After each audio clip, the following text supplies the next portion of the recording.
quit rapping the next day, bro. Right about now, I know y'all digging this, so just turn up your radio. About to bring it.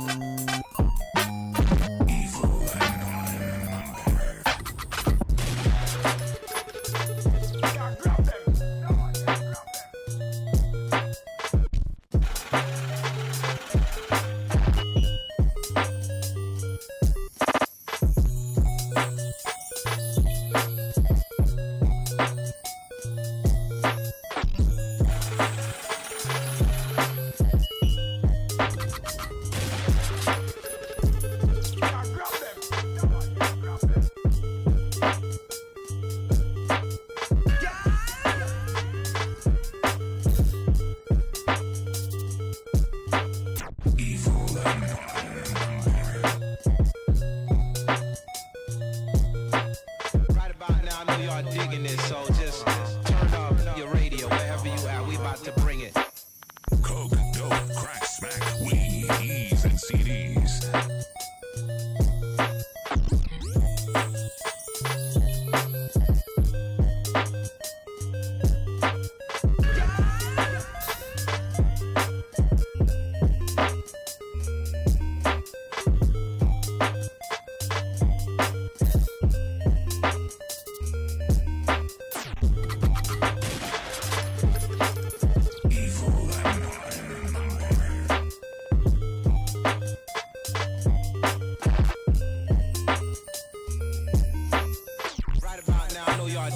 So just turn up your radio wherever you at. We about to bring it.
Yeah, instead of P365. I hear that. My ears perk up. YouTube and shit when there's a podcast going. By the way, oh, never mind. But yeah, no, I my brain shut off. What's really good?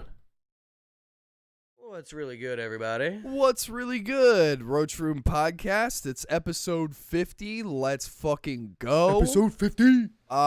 This episode of the podcast is thankfully sponsored by Plain Jane, a CBD hemp company that we idly stand by, and they support us, so we support them. Oh yeah.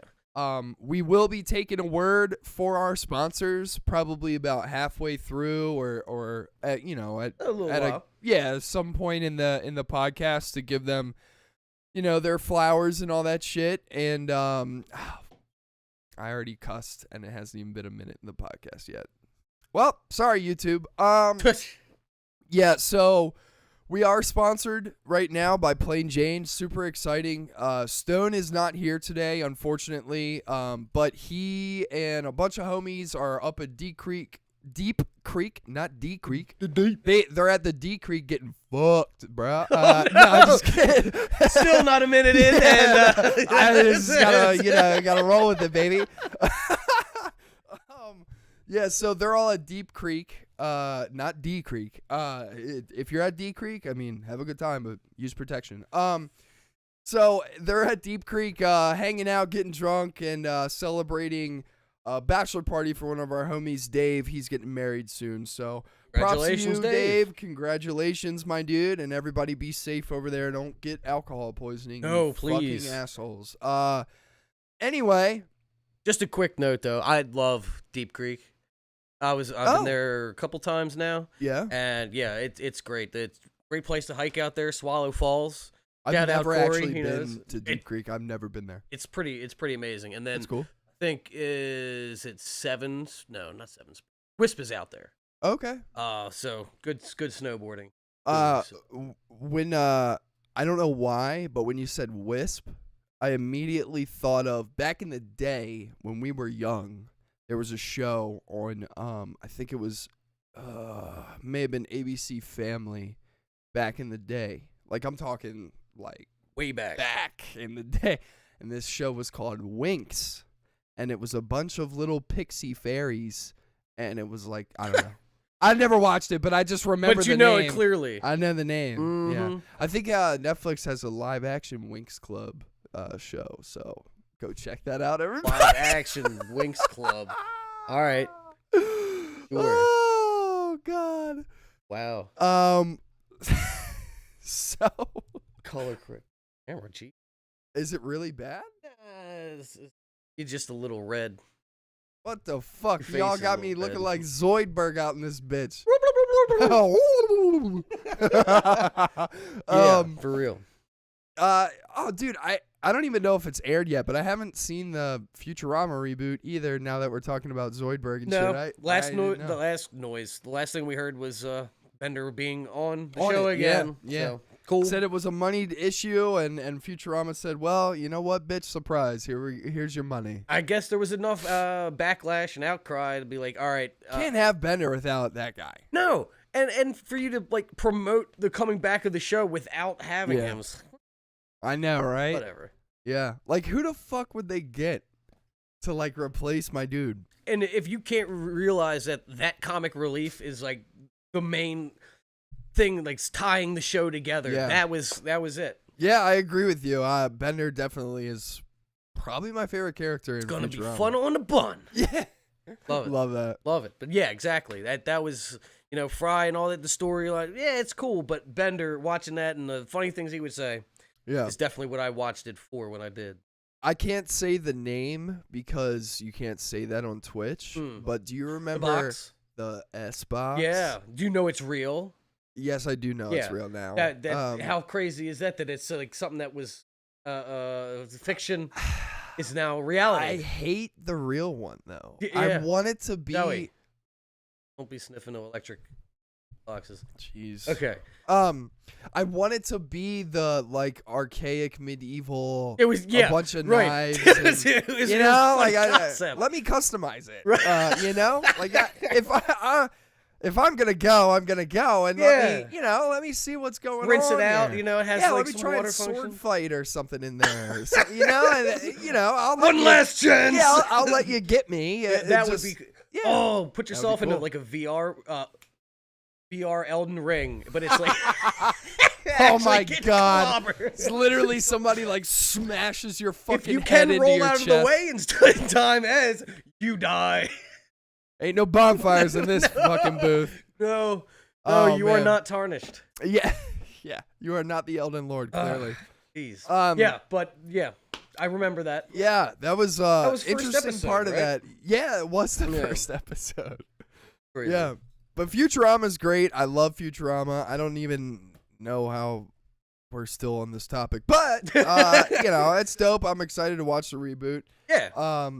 I still haven't watched How I Met Your Father either. No, There's just been so much shit going on, and then we got Moon Knight at the end of this week. so much. Yeah, I not the end of this week, but next week. Wait, Oh, it's this Wednesday. yeah, because next This week's Wednesday April. is Moon Knight. Oh my aching tentacles! It's the 30th. Oh, Is that Wednesday? was it 30th? I'm pretty sure. 30th is Wednesday. Yeah, it's gotta be. It's gotta be. Okay. We could fact check real I quick will. if you want I'm to. on it. Oh, Moon Knight. okay. Damn. Hell yeah. But yeah, I'm very excited to watch that. 30th. You're right. Fuck yeah. So that's every Wednesday then, just like Boba Fett. Boba Fett. Yep. Hopefully it won't be as bad as the Boba Fett. I got good, like a good vibe from the trailers, and so I think it looks good. Yeah, but you did with Boba Fett too, right? Yeah. Yeah, I guess you're right. I mean, that's the thing is the trailers can be cut and look really good, but they show you all of the really good stuff. Let it be bad. No, I don't think that it will. I mean, Oscar Isaacs is kind of hard to make bad. Like maybe Wait, what? Apocalypse? didn't he play Apocalypse in the X-Men? Oh yeah. So With the platforms, baby. Right. Yeah. The coolest scene of him is the sand cutting the people's heads off or whatever, and yeah, like, dude. all right, we'll never use that again. We're never gonna talk about this movie again. No. That's for sure. But That so movie that's where I sucks. was saying, like, yeah, it's Same Oscar thing with Isaacs Phoenix too. but Whew, they got worse. yeah, right. But Yeah, but Oscar. Yeah, it's hard. It's hard to make. It's hard for a movie to be bad with Oscar Isaac in it. It's really unless you make him blue, put him in platformers, and make him. But even use still, sand. like his performance doing it was good. So that's the thing. I agree. He kills He's a it when great he actor. does. Yeah, he's a great actor. And for sure. let's just give a fucking round of applause to Ethan Hawke for looking like a proper fucking cultist in that fucking movie. for real. Or not movie, series. Series. Yeah. But man, yeah, he looks great. I think Which he looks again really is good. like, what it seems to me, this story definitely suits more for a series than trying to jam all that information into It's one a movie. Yeah. Or something like that. It just gives you time to breathe. Yeah. As long as you don't get filler episodes that like really don't push the plot along, or I'm cool with filler episodes in this series because I feel like it's gonna go in a route of like a filler episode in this would be like he's in his other personality the entire episode or something like that. I'm wondering how much the personality changes affect the story. Like, I would I assume see a lot. Like they have in the trailer where he's like, I'm Steven. Right. Or whatever. Right. Like Why'd you call me Mark? Right. And that was kind of like, okay, I see that being the beginning episode because he's Steven, he doesn't know anything about it, and then then that kind of uncovers. But how do you keep switching and then him maybe not knowing who I don't think he has control of it. I think I don't think think it's he like does either. have you seen like Split? Yeah. I think it's like that, where it's like somebody's just in his head and is like, nah, bitches, I'm taking the wheel now. Like, you know? So I think it's gonna be something along the lines of that. But I do think that you're right, where it's gonna be kind of hodgepodge in the first episode, and then he's gonna get used to. But more or less for me is, how are we gonna know that he's in a different person? Otherwise, he goes like, "I'm Mark." You know how his accents? I know. No, he'll do dude, that. name tags. Oh, Just put a no. name tag on him, baby. No. Today, Because I know he supposedly had I'm kidding.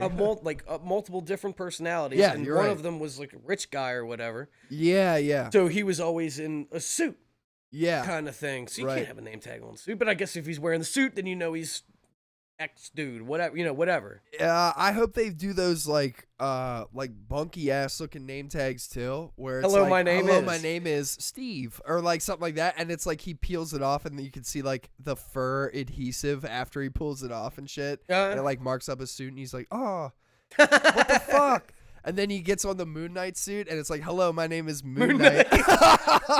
Hello, my name is awesome. Khonshu. Yeah, I love that. Yeah. Hello, my name is beardless Ethan Hawke. He's definitely got to have a name tag on his robe. That way we know. Yeah, dude, he's in another movie. Ethan Hawke, I'm talking about.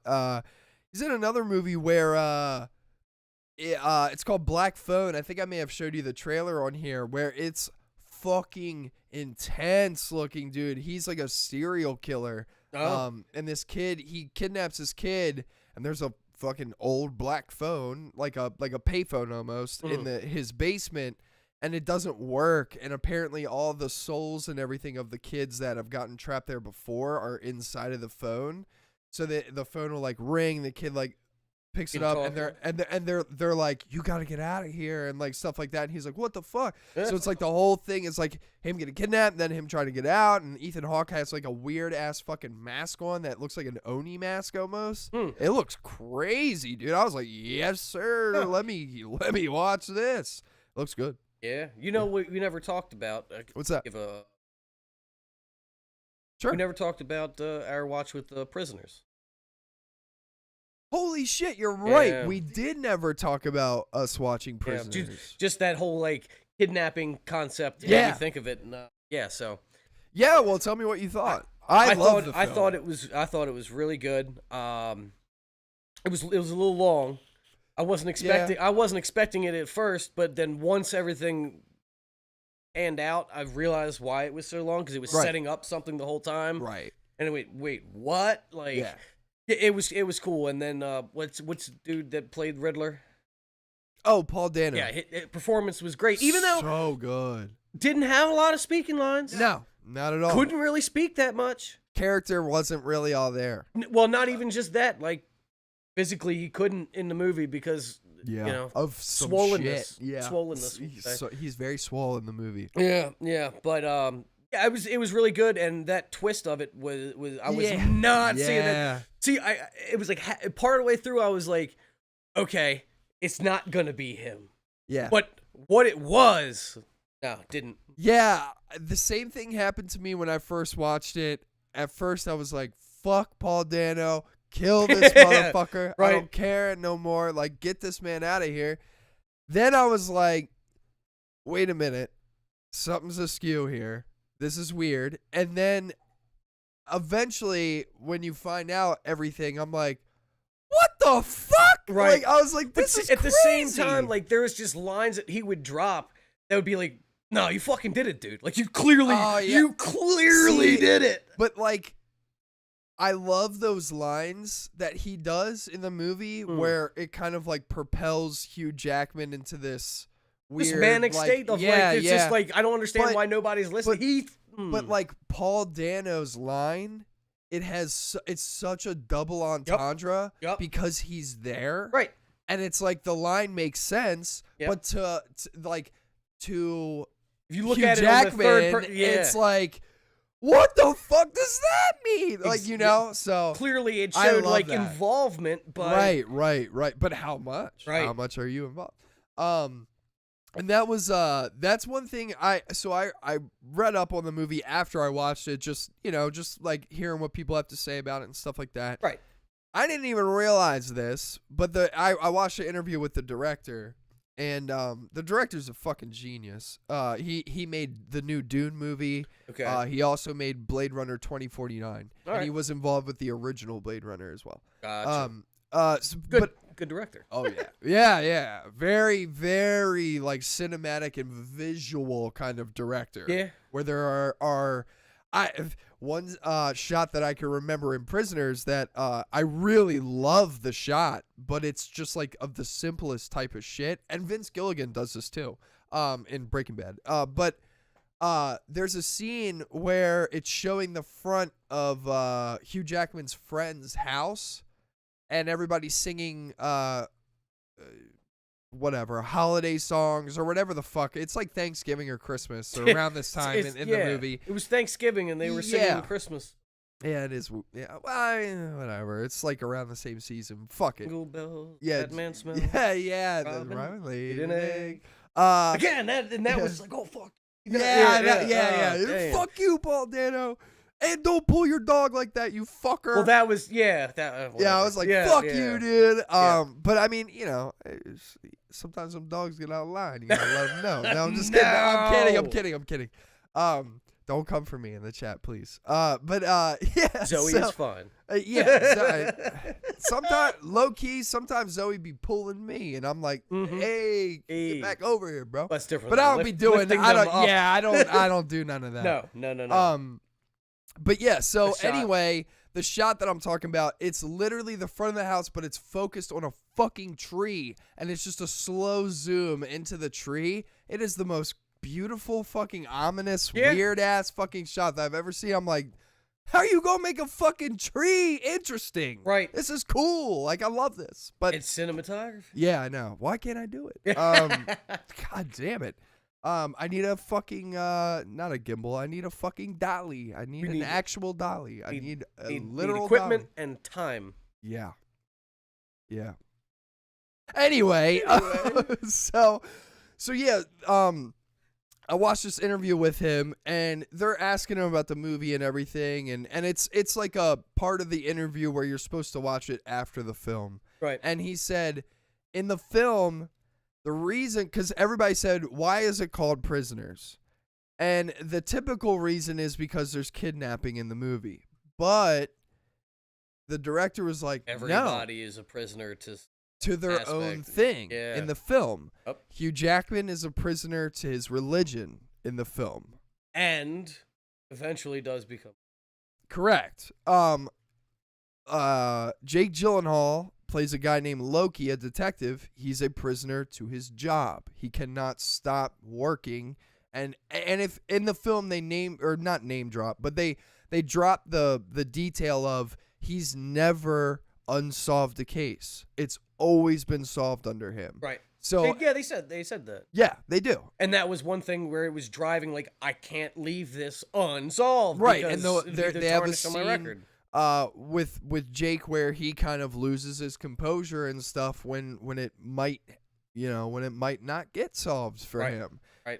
So he's a prisoner to his job. Well, also though, the thing that I thought in that part that was messed up was there was another detective that was telling the mother he has never lost, which is fucked up. He solved every case. Yeah. Which gives you so much false hope. Yeah. Why would you do that, man? Yeah, and they do a really good job of relaying that to the viewer the first time Jake Gyllenhaal talks to the mom of one of the little girls, where she literally says, so your partner told me that you solved every case that you ever did. And you could see in Jake Gyllenhaal's face, he's like, why the fuck did you tell her that? Exactly. Yeah. I just did, yeah. So cool. And I mean, obviously there is kidnapping in it, so there's other characters that are literally prisoners because they're prisoners. Yep. Paul Dano's character, a prison to his own mind.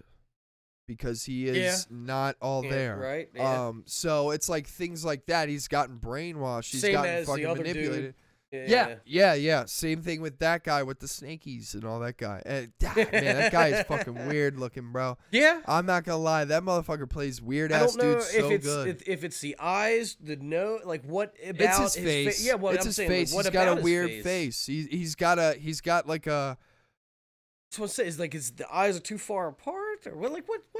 I every time I see his face, I'm trying to figure out what it is. I'm like, it's just such a perfect face for like no weirdo disrespect to you, characters. Actor. I can't. What do you mean? He's getting bags, bro. That's why that motherfucker played Polka Dot Man in Suicide Squad. Ah, that's true. And he was also in The Dark Knight. He played Joker's one of his henchmen. And he remember after after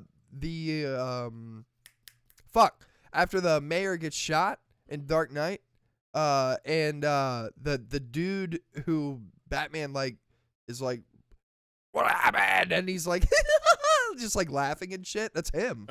Yeah, that motherfucker's been in crazy shit since the jump. That's the first thing I saw him in was Dark Knight. Really? And then after that, I saw him in a bunch of other shit. And then, Suicide Squad, now this, and blah, blah, blah, blah, blah. Does a good job. Does a great job. You are a weird-looking motherfucker, bro. Play those roles and get your money, bro. That's dope. Right. I'm all about that shit. I mean, Paul Dano's weird-looking, too. And he plays weird people. Great. Yeah. Plays weird people good as shit. I mean, dude, Paul Dano's Riddler, I love, yeah, Batman, exactly. it was so good. The enthusiasm that he had on the phone calls was insane. Great. Did you know that scene took them over 100 takes? That one scene in the church. Yeah, when he's on the phone with the colleague with the bomb on. The fucking the director was like, all right, let's get this scene done. And apparently after each one, Paul Dano was like, no, let me try it one more time with this. Let me try it one more time with a little bit of that. And they did it over 100 times. Wow. Because Paul Dano was like, no, I want to do this. Now, they've done it over 100 times. Which take did they use? Take one? So, no, it's funny that you said that. They pulled a Breaking Bad. Vince Gilligan did this all the time in Breaking Bad, but they would film, like, take, for instance, a good example of when Vince Gilligan did it was the final episode where Gus gets blown up in Breaking Bad. They did that 19 takes, like, one after another. Right. And then Vince Gilligan was like, don't tell me which take is which. Just let me choose. Like, play every one for me, and I want to choose which one, but I don't want to know which one it is. I didn't know if you were, like, they were comped. Something like that. No, right. So, like, because Vince Gilligan obviously is, and Matt Reeves and all that, every director is there and they're present in the time of shooting. Right. But the director might have, like, be like, that one felt a little flat, or like, he didn't really nail that last line on this one. Like, so, and there was a lot of that going on in the Gus scene, like, where there would be like, oh man, these nurses didn't really come out in time, and like stuff like that. Right. So Vince Gilligan was like getting really pissed off, like the first like 10 takes, and then he said after the first 10 takes, he just kind of like let everybody do their thing, and then choose. And then he saw a better take by take 17, 19, and then he said they went back to the editing room and he told all of the editors, like, do not tell me which take is which. I want to see them all, and I want to pick them. And apparently Matt Reeves did the same thing. There you go. With just like Paul instead of 19, it was 100. Jeez. Can you imagine? No. Just with us dealing with yesterday? Oh, my God. No way. Dude. Yeah, I know. Loading every one of them motherfuckers in back to back and just being like, all right, well. Having 100 of them, like, not labeled. I don't know. How long do you think that, like, video was of like them watch, like, you know what I'm saying? What does 100 takes of that scene look like? Is that 3 hours as well? Now, and that's the take of him just walking out of the door. It's not the whole setup of the explosion. No. It's the phone conversation that he's having. So like entire monologue. Sorry, I was going back to Breaking Bad. Sorry. Oh, my bad. I don't know why I switched, but like that, it was just the part of him walking out of the door. No. It was the whole scene. What? Yeah. They had to set up the explosion 19 times, redress 19 times. No way, dude. Yeah, and Gus had fucking prosthetic makeup on the 19 entire time. times? 19 times.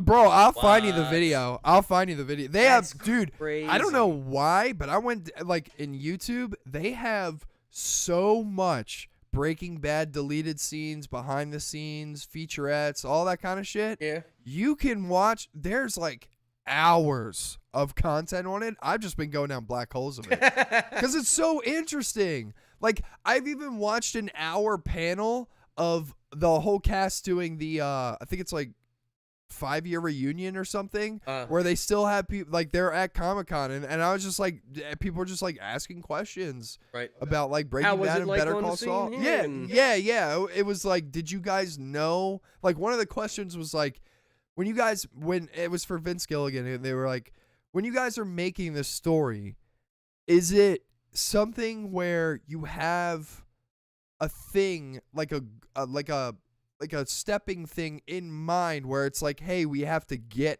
here to where Gus gets blown up? Yeah. Or is it like you just kind of like write what's going on? And Vince Gilligan answered that with like, you start with an idea and then it evolves into this snowball thing where you don't know where it's going. Right. And a lot of the times, and this is a quote from Vince Gilligan, and he was like, a lot of times I would ask my characters themselves what is going on with them. Like, so take, for instance, scenes with like Skylar and Walt, when like Skylar still doesn't know that Walt is going out and dealing meth and shit like that. Like, he would ask, what is her name? Anna Gunn. Yeah, I'm pretty sure her name is Anna Gunn. Where she would, he would be like, What do you think Skylar is going through in this scene? Like, what is happening with her? Putting them in the character and and getting a response out of that, and he would take that response and then go to the writers and be like, "We need to start writing this shit in." Right. And stuff like that. Like the reason to portray this kind of emotion. Or like a lot of like something silly like why Marie wears purple all the time. Yeah. There's purple throughout the whole. That's because that's the color that she chose for Marie to wear. Well, their house has it all in it too. Yeah, like literally, that's a question on that panel where it's like, why is Marie just always in purple? And it literally the response was from Vince, like, and she was on the panel too, so he kind of like passed it to her too. But she literally is like, well, Vince came up to me, everybody got a color that like they wanted, and Vince came up to me and asked me what color is Marie's color, like what does she love, and the actress was like, purple, because purple's like majestic, it's royalty, and it's for conceded. her character, it's perfect. It's a perfect color, but for her to be somewhat obsessive over that color, and everything in the house being that color, and it's point for the character. Exactly. They did the same thing with Odenkirk for Saw. Oh, yeah. Where was it yellow? No, I think he's blue.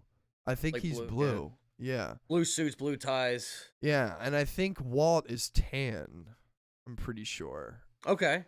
And if he's I could be wrong, but I'm almost positive that if he doesn't have on a tan shirt of some sort, he's wearing tan shoes at all times. And if you can't see his tan shoes, the car is in the shot, and his car is tan. That Aztec? Yeah. Is not tan. Yes, it is. So it's green. Like desert tan. It's so green. Maybe I'm thinking of someone else then. Fuck, someone is tan. Like that Aztec is like maybe I'm thinking of light Mike. moss green. Mike's car was tan. No, Mike's car's black. Was it? Yeah, it's like an Oldsmobile that's black. But it's fuck, man. Somebody's driving a tan ass car in this bitch. I forget who it was, man. Not Jesse. Nah, no way. Jesse's car is red. Jesse's color's got to be red because he would wear. I was gonna say he wears red all the time. Maybe, fuck, man, I forget who it was, to be honest. To me, it was cool though. It was like cool hearing. Maybe it was Hank. No, because Hank drives a fucking Suburban. Right. I don't know. It was somebody though, and it was somebody on the panel, and it was like really interesting here. I was like, what? Like, how does somebody think of this shit? It was really cool. Going back to you said about Vince talking about the snowball type thing. Sure. It's crazy that snowball doesn't only go forward downhill. It has to go back uphill too. When you got to think about, well, how did these people get here? What connections do they have previously? Yeah. And how do I, in the present, formulate that in, or flashbacks or whatever? But and that's one thing I appreciate about proper storytelling and story writing is that there is so much connection not only to the present and what's happening, but what has already happened. That's what I like about Tolkien, George R.R. Martin. The care that has gone into the history of where we are now. Yeah, and implementing that into storytelling. But it's so important because it that's why I like the old Star Wars. That's right. Yeah, because there's a lot of politics in it, right? And a lot of those politics were happening in the real world. Yeah. So it was a nice reflection. Right, exactly. Yeah, where where you got the like Galactic Senate, basically like the Supreme Court, and it's like shit like that where you're just like, yeah, this makes perfect sense. Now that's some things too, like with properties and stuff where in the big media, what's up, Kyle? The movies, the TV shows, whatever, might not be able to hint towards that because there's not enough time. Right. But there's back lore. Right. And that's it's awesome. That's I really enjoy. But then people who don't either know about it or care enough then to the main media go, this doesn't say this or it doesn't do that, or Right. well, somebody did at some point, you just don't know about it. Right. So I appreciate the ones that do have multimedia. Yeah. Nier is another one. Nier Automata or the whole, Nier series and all that. Yeah, I love Nier. It's crazy that there are plays, physical, like people doing plays that have storylines, the things that are maybe hinted at, not even in the games and such. Yep. I'm like, this guy, how do you... Genius. It's just you genius don't even have writing. time to breathe to write all this stuff. Yeah, well, and that's the thing, like, I feel like as like a director and a show creator or whatever you want to call them, not only do you have to be incredible behind a camera and managing all these teams that are trying to get your vision across, but I mean, you're writing it and you have to manage a team of people that are writing around everything that you have written in the core. Exactly. And you're looking at all their work and implementing all that. Yeah, you're right. And I don't to be know on a how crew you and do be that. like, well, how do I interpolate what this person has in their mental picture? Right. Like, they're the ones that are in charge. Yeah. And have this image that they want done. How do I create that? Right. And to as close of a scene as you can for Yeah. It's crazy, dude. Just tying into more Breaking Bad shit, just because me and you are both like Breaking Bad like stans here. Yeah, oh yeah. Did you know that they were gonna kill off Jesse in the first season? Yep. It's so wild. Would have been a terrible mistake. Yeah. Terrible. And Vince, even in that comic panel, he talks about it a little bit, and he's like, he even says, he's like, man, what a terrible decision that would have been. Like, how it would have been like getting rid of Bender. Yeah, yeah. And yeah, I love that. Yes. But yeah, so apparently the entire cast used to mess with Aaron Paul. And and like Bryan Cranston would come up to Aaron Paul and he'd be like, and he wouldn't say anything to him. He would just give him a hug. Oh no! And Aaron, like, and he's like, "Am I leaving?" Aaron would literally be like, "What the fuck is going on? What's happening?" And Bryan Cranston would be like, "Oh wait, you didn't read the script?" Oh no! And then Aaron would be like, "What?" And then he would go to the the writers and he'd be like, "Where's the script? Where's the script?" And they'd be like, "We don't have it." And he'd be like, "What do you mean? Brian has a copy. Like, what the fuck happened to me in this episode?" Like, yeah, but he's the main actor, so yeah, he's got a script. Yeah, and then like people would be like, "What do you mean? You're fine. You're not. Nothing's happening." And then like Brian would be like, "Sorry, buddy." Or like something. It's so funny. That's pretty funny. It was, and apparently that it must happened. be nerve-wracking. It happened to him apparently a couple times. Like and like Vince would do it to him and everything too. Just because like you gotta have fun while you're well, there of course. and everything. Now go back to like Game of Thrones. Please stop. I couldn't imagine. Zoe. Please stop. I love how she answers you. She stops, lets you say, "Please stop," and then Zoe. Go. Let's go. This is Zoe just said no. Said no. There you go. And we back.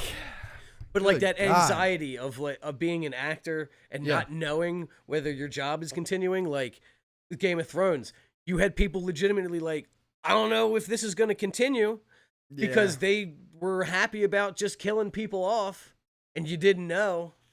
I guess if you read the books and you somewhat know, but they always could just rewrite a thing. I mean, yeah, if you were still in that bitch by season 6, I would say anything by season 6, you as an actor, you probably didn't know where they were going, even if you did read the books. Right. Because by season 6, of course. By season 6, them motherfuckers were like, yeah, we're gonna do our own thing at the same point, after season 6, every character had plot armor. After season 5. Yeah, you're right. You are until right their about that. death was Warranted, meaningful. Yeah. Like Hodor. Well, Hodor. Yeah. Well, Hodor. nah, that was it.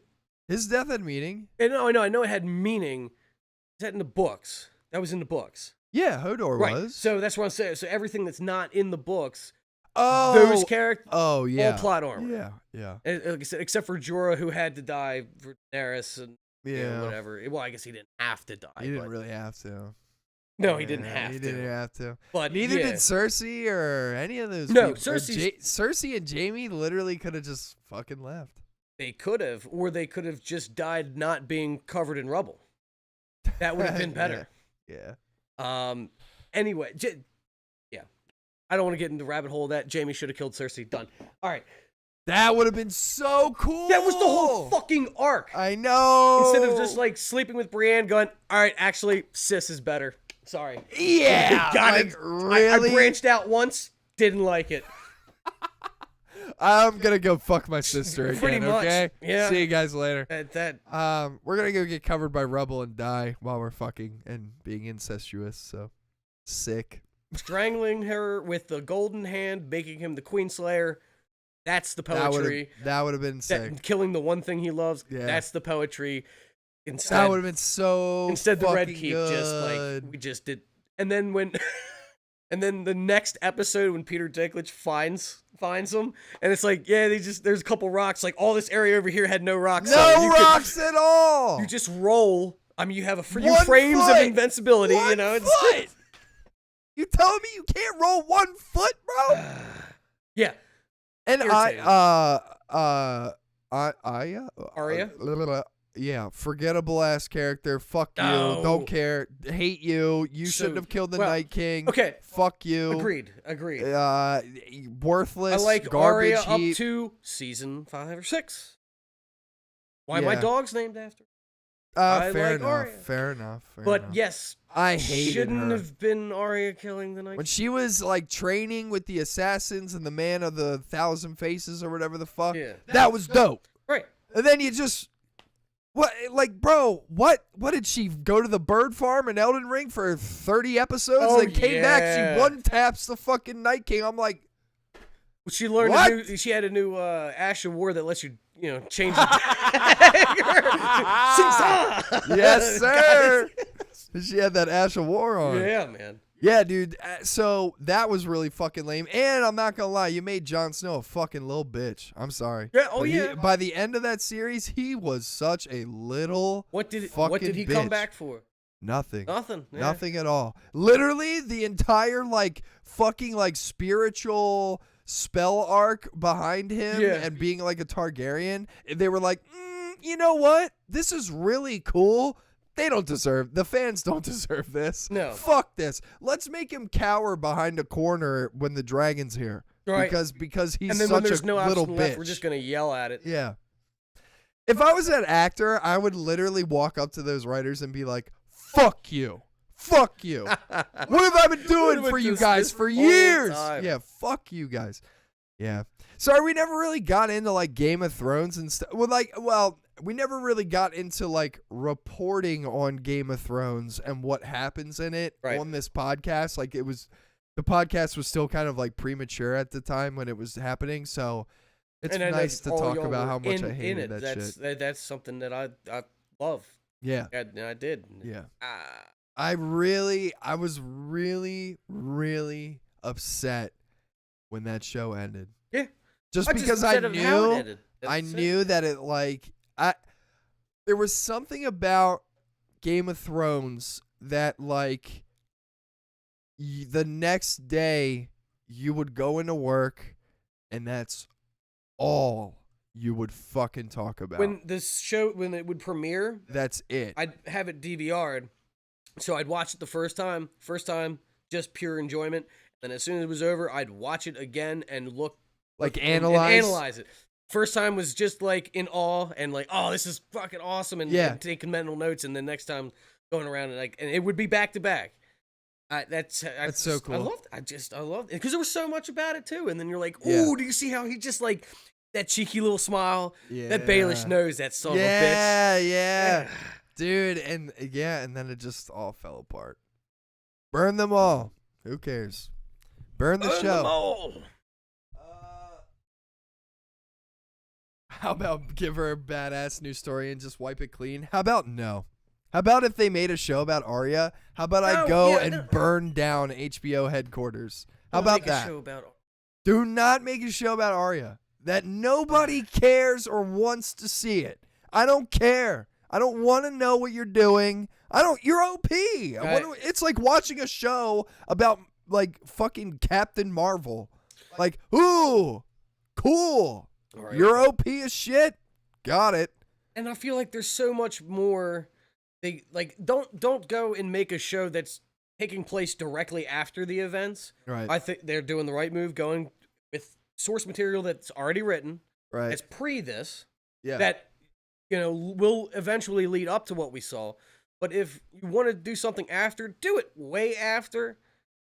I don't want any reoccurring characters. You know what I mean? Yeah, like, no, I do know what you mean. I don't want. I think the prequel is a good idea because of like what you just said, where it's like, yes, there's Targaryens, but it's not like you're seeing like Daenerys in it or anything like that, and you're not seeing like it's not like Littlefinger's gonna be like, hey guys. Well, and again, like it's not just like hey, like what Lord of the Rings is doing, where they're literally writing a new story in the world of. Well, because they are. They're not using source material. They're writing a new story that's in the world of. Yeah. With Dance of Dragons, this book is written so you know exactly the characters that are involved, how they are supposed to act, the things that are supposed to happen. Sure. So it's less for a writing team to go, well, I think this would be cool kind of deal. Because that's where, no disrespect to writers, but show writers, but the people who have written these majestic novels are one-in-a-kind kind of things. And you're adapting their works, which are masterpieces to a degree. So, I would agree with you. Not to poo-poo on you as a writer for a show, but you're not at that caliber. That's why you're adapting this other property and not your own. Yeah. So, in my eyes, it has less of a chance of hitting a critical. Yeah.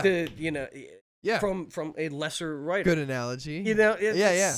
No, you're right. I completely agree with you. And, especially when it comes to like Game of Thrones and stuff, I know you're knowledgeable and stuff like that about that. It. Yeah. And well, it's a, like you said, I've read the books too. And the books are incredible. Yep. Incredible. And like, I think it's dope that we got a show out of them. Yeah. For sure. But I'm one of those guys that I'm like, the 8th season shouldn't have came out until the book comes out. Yep. No matter how long it takes. I'm sorry. You know the whole like backstory kind of thing with the showrunners? How they got the show and all that? No. So basically David Benioff knew a guy at HBO, somehow roped him into like, all right, I'll fund a show for you. Him and DB Weiss, they contacted George R.R. Martin and said, we love your work. We, we'll be 100% faithful in all of this. Yeah. Right. David Benioff had 3 projects done before Game of Thrones, like very minor, I think, writing works. He was a writer on stuff. Nothing with video. Yeah. So they went in knowing nothing of how to do anything. They shot the first. It's like basically like if me and you like walked in, we're like, we want to make a show about Game of Thrones. You knew the exec at HBO, and you convinced him, like, dude, I can do this. Come on, man. And he's a trust fund baby too, so he had a lot of capital. I love Hollywood. It's crazy. So, but we got this show out of it, which is what's ridiculous. Yeah, it is. So, but they shot a pilot, right? Okay. Can't find this pilot. It is locked, sealed. Seriously? Away. Oh yeah. Oh yeah. People have been trying to dig and find it. Apparently, George R.R. Martin actually cameos in it as a priest at Daenerys' wedding. He's in a big robe and all this shit. That's awesome. But it's gone. Like there's only some stills from they had different actor for Daenerys. They do have stills of it though. There's a couple, not of him. I want to see that motherfucker in a robe, bro. No, they might. I think maybe I've seen it. But that's either cool way, as like shit. The actual pilot is locked away because David and Dan made it, showed it to a couple of their friends, and their friends were like, "Not show this. This is terrible." No way. They watched the first episode. It was the whole first episode, basically the same beats. Sure. And in that entire episode, you didn't even know that Daenerys and Jaime were brother and sister. Yikes. It's like this is a crux of what's going on here. Right. Like and they don't even like hint at that. You don't know. So they had to reshoot, do everything, and that's the pilot that we saw. Right. And basically they did. I think they did show the pilot to the HBO guy, and he was like, "We can't do this." So they got another $10 million to shoot another 10 mil to redo it. But it ended up being the one that we got, and then springboarding into everything else. Yeah. You guys really suck. Here's another 10 mil. So, like, who does that? Only Hollywood. Exactly. Yeah. That's crazy. And if they're your buddies, but so that's real. So getting into that first season, the whole show, they've never worked on anything. So there was a whole hodgepodge. And when you watch some of the, I know the 8th season they had not the making of, but there was a whole episode of the costume. Like it was like a documentary, 2-part documentary. Right. Yeah. You had people in there like, we don't know when we're going to see our families. They had the pipes freezing and all this kind of stuff because they didn't know how to actually coordinate anything. They thought, it'd be really cool if we shot in Iceland in the wintertime, not thinking, well, how are we going to how are we going to get crew? How are you going to get the crew there? And so they just had basically were like, do this. We'll throw money at it. And then the crew had to figure out, well, okay, how are we going to fucking do this? Oh, my God. I want for Daenerys' thing, a whole city block that's going to be burned, and all that. Okay, how are we going to do this? And then the whole place flooded. And it was poor management. They didn't know what they were doing. Dude, that's so wild. And then Star Wars wanted to give them a show, but then luckily season 8 trashed that. Yeah, thank God. That would have been crazy. I'd never want them motherfuckers writing for Star Wars. And I don't know if they have done anything since.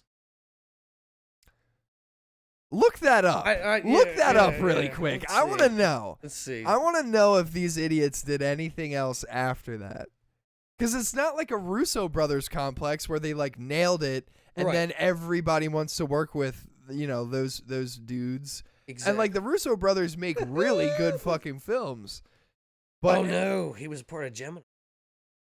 Oh, dude, and that was a shit buns movie. I think Stone might actually like that movie, low key. The CGI is impressive in it, but story of it is shit buns. What the fuck? Oh. I didn't even hear Nick come in. You didn't? No. Wow. Oh my God. Nick's is like a phantom today, bro. Just walking. I was like, I just figured Zoe heard a dog or something. I don't fucking know. So my bad, Nick. As far as that's just as director, he had 3 episodes of Game of Thrones, and then since then he has done Leslie Jones' Time Machine, which I guess is a stand-up. Leslie Jones. So not really much you have to direct. Stage does her thing. Camera 1. Camera 2. Exactly. Camera 3, give me a wider angle. Producer. Let's see. After Game we of have Thrones. 2 cameras. This is a Game of Thrones. So after Game of Thrones, which I guess the last watch was a documentary that came out in 2019. I haven't watched Whoa, The Last Watch? Yeah, Game of Thrones, The Last Watch. It says a TV movie documentary in 2000. Oh, yeah, that's the shit you were talking about. Oh, yes. Okay, so that was that. So after that, he has done The Chair. He was a producer on The Chair, which is a TV show. About never what? heard of, furniture? No, it looks like a judge. Oh, okay. That's what, from the thumbnail, it looks like a judge. Yikes. So, Untitled Max Borenstein, Game of Thrones spinoff, and Untitled Carly Ray, Game of Thrones spinoff, which I don't know what those are. What the fuck, bro? So basically, nothing. Nothing in that has came out. The 3 Body Problem, TV series, which also doesn't have any information on here, so who knows if it ever came out. And then 2022, so this year, Metal Lords, executive producer. Wow. And I guess that's it looks What like a battle of the portfolio. bands. And then This guy's killing it. writer. So Game of Thrones, then Gemini Man, screenplay, and then the Three Body Problem. So nothing. So yeah, literally dog shit. Yeah. Cool. Cool. Well, okay. Good job, buddy. It's just proved it though. I mean, I think enough word got out that like, dude, this guy didn't know what he was doing. He just got lucky. Yeah, and tricked George R. Martin to because George said no so many times to people wanting to do the movies. Yeah, and I know somehow that. convinced him. Yeah. I think it was. I mean, what I had heard was that he had figured out who Jon Snow's mother and father were. They wrote him that, and like they said that. I don't know. That's what convinced George to be like. Oh, so Dude. George was like, "Oh, you guys figured it out, you know?" Maybe somehow they convinced him that they knew enough and they cared enough. But it was more or less not. They are the cannot remember. embodiment of fake it till you make it. Their assistant producer, whatever his name was, Corey maybe. I can't remember. He did a lot of the after the Graves? episodes, huh? I said Corey Graves. Oh, no. Whoever their assistant producer was, whatever that was on a lot of the after the episodes interviews, he knew the stuff in it. And So they would just go to him and be like, he was the one that was basically writing it. Dave, he would come, well, at least in the later series, he would come up with an idea like the fucking polar bear. The zombie polar bear. That was something that they wanted, and they said that since like season 3 or whatever. yeah. And it wasn't until the later seasons that they have a big enough budget and a reason to do it. But he said, like, I want it, so put it in there however you want, and there you go. The only thing it does is it bites Thoris of Myr. There you go. Yeah, like, and that was like $5 million right there. At least. Yeah, for CGI. At least. But they that wanted looked it. like that. They wanted that zombie polar bear. And I they got remember it. them saying that at the end of that episode where they were like, "We really wanted this zombie polar bear." I was like, Right. Why? So that was the thing. That was Why? David would say, I want a zombie polar bear. Writers, go right. And they'd have to figure it out. It's kind of like the Steve Jobs situation where he was like, I want a product that does this. You know, engineers figure out how to do it. He would be the idea guy. He would know a lot about the inner workings of things, but like he wouldn't necessarily be the one coding thing in the end. Yeah, sure. I mean, it's. But that Steve was the Jobs. idea. So that's what David would do. He was like, I come up with the idea. I'm not writing this. I come up with the idea. You guys write it. How does that fucking work when you're credited as the writer, though? Because you're the main. Dude, what the fuck? What a terrible fucking situation to be in. Yeah, Wow. well, not for them. Well, yeah, They, yeah. I they mean, made yeah, stacks. they made bank, and they got to make one of the, at least for 6 seasons, they got to make one of the best shows on fucking TV in the entire fucking world. Yep. I mean, that's the only thing TV wise where people were like, "You don't watch Game of Thrones? Right. What the fuck? What's wrong with you?" I didn't watch. Like I wasn't hip to it first season. Really? Well, I didn't know about it. I didn't know, and then like second Oh. season come around, somebody said like you should watch it, and so Bruh. I did, and I watched it. Yes, a lot. sir. Yeah. I watched it a lot. Yeah. I got hip to the first season and I was like, this shit is crazy good. I was like, this is wild. It's wild, like how many times that I've seen this series from front to back. Like, I love it. And thinking back to like the first episode, watching, dude, there's so many people. Who are all these people? Yep. And now it's like, how did I not like this? So obvious. This is the. Yeah. It's crazy. It is, but it's like back then when we were watching it and stuff, we were like little stupid, naive. Well, like, not even little that. Like babies. just being engrossed in the story. Now I Yeah. know, but like being introduced, you're like. Yeah, there is. And some weirder timelines, names that you're not used to, and like I remember when they killed off Ned Stark. I was so pissed. I was so Dude, angry. It didn't make any sense. What are you No. doing? I was like, what are why you did you doing? just kill off Boromir? What Right. the fuck? Well, I'm it's like, why does that's this Sean mother- Bean's lives to die. That's what I'm saying. I'm like, dude, everything that this dude is in, he fucking dies. He's in Silent Hill. He's dead already. Oh, yeah. He's Nope. Doesn't even have a minute in the film when he's alive. Nope. Yeah, Boromir gets fucking shot with 17 arrows in the face or whatever, and then, you know. I saw this clip on YouTube the other day, and I never knew, watching the movies, Lord of the Rings. Yeah. Dude, we're bouncing all over the place. That's fine. In the Lord of the Rings, right? When Right. Boromir dies, and Aragorn takes his gauntlets off, Yeah. wears them for the rest of the movies. Yeah. Didn't know that. Oh, I did not know that. Gotcha. And he had okay. those on the whole time afterwards. Like, that's pretty cool. I like that. Yeah, that is cool. I was gonna say, I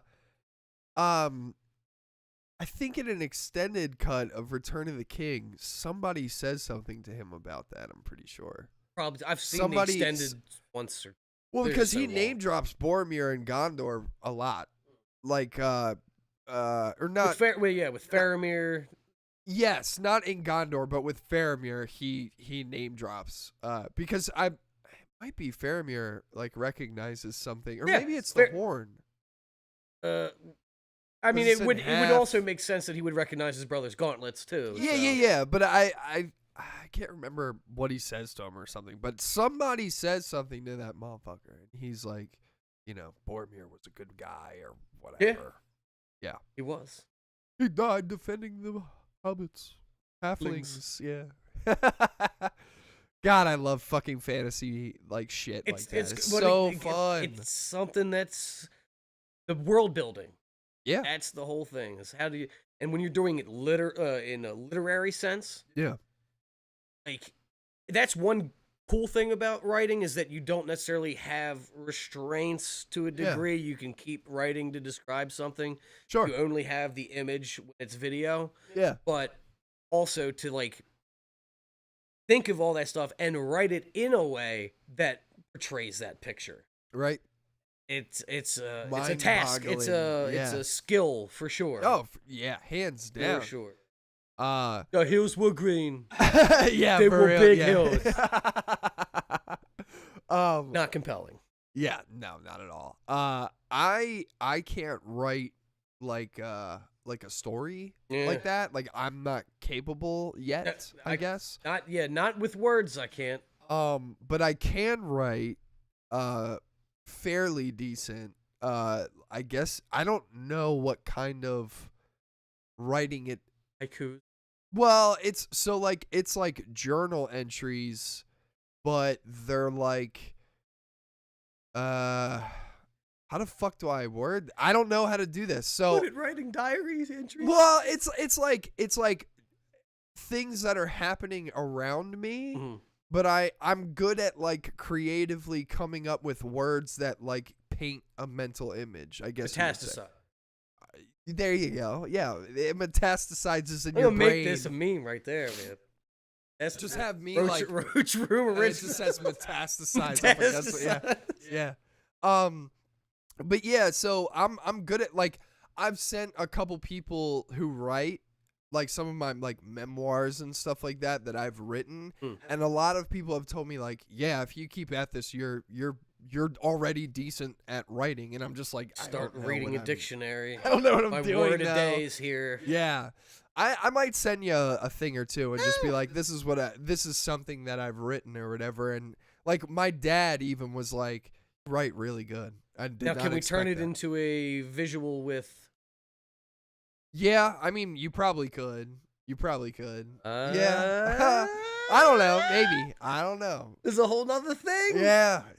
But I do enjoy doing it. I do find myself like, if I start writing something and I'm not like into it all the way, I stop. Yeah. I It's just kind of like a can't- beat I where can't it's like, force it. it's not. Yeah. Yeah. And I usually write what's ever on my mind, like right then and there.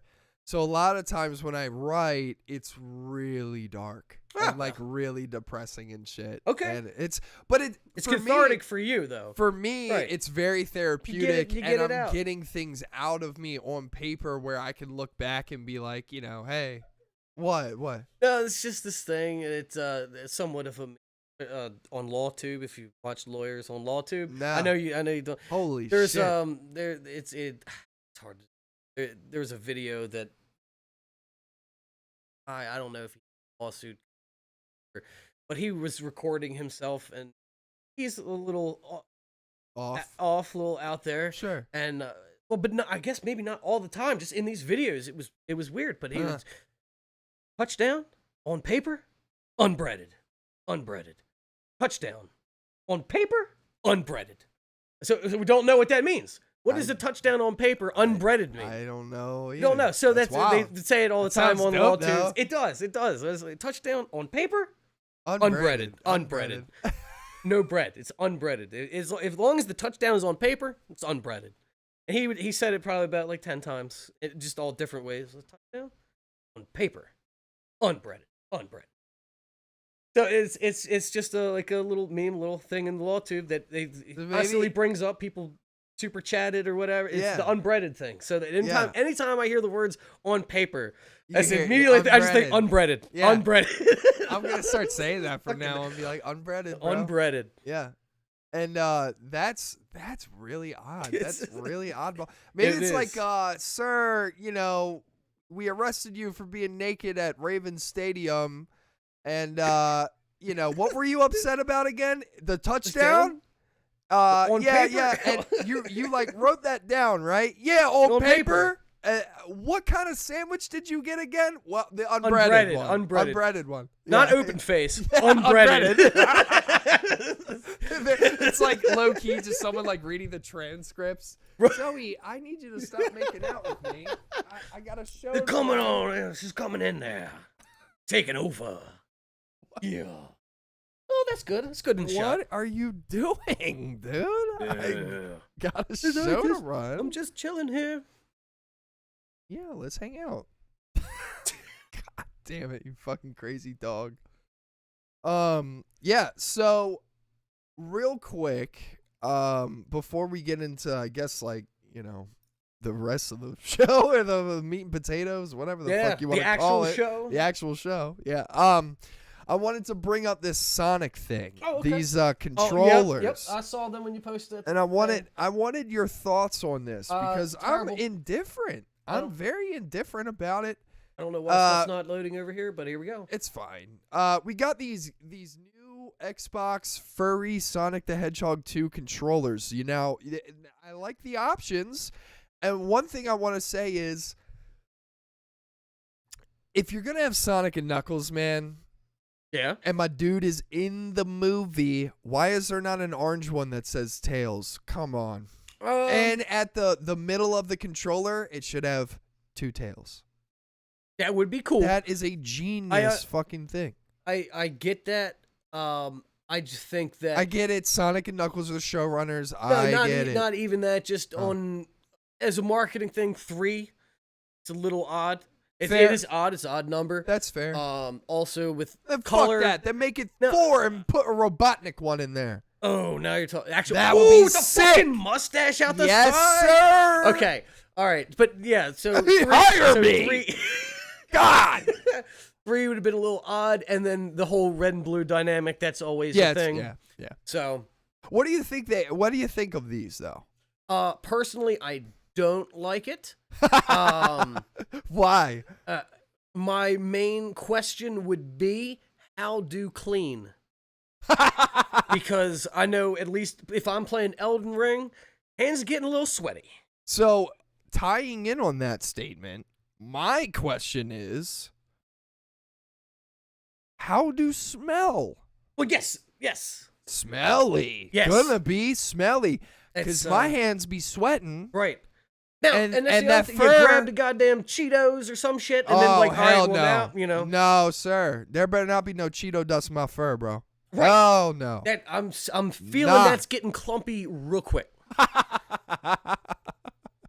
It's getting sticky. Yeah. Real quick. Like, if it would have been a dog, you'd be a little upset. Like, where have you been rolling around? I gotta go wash you now.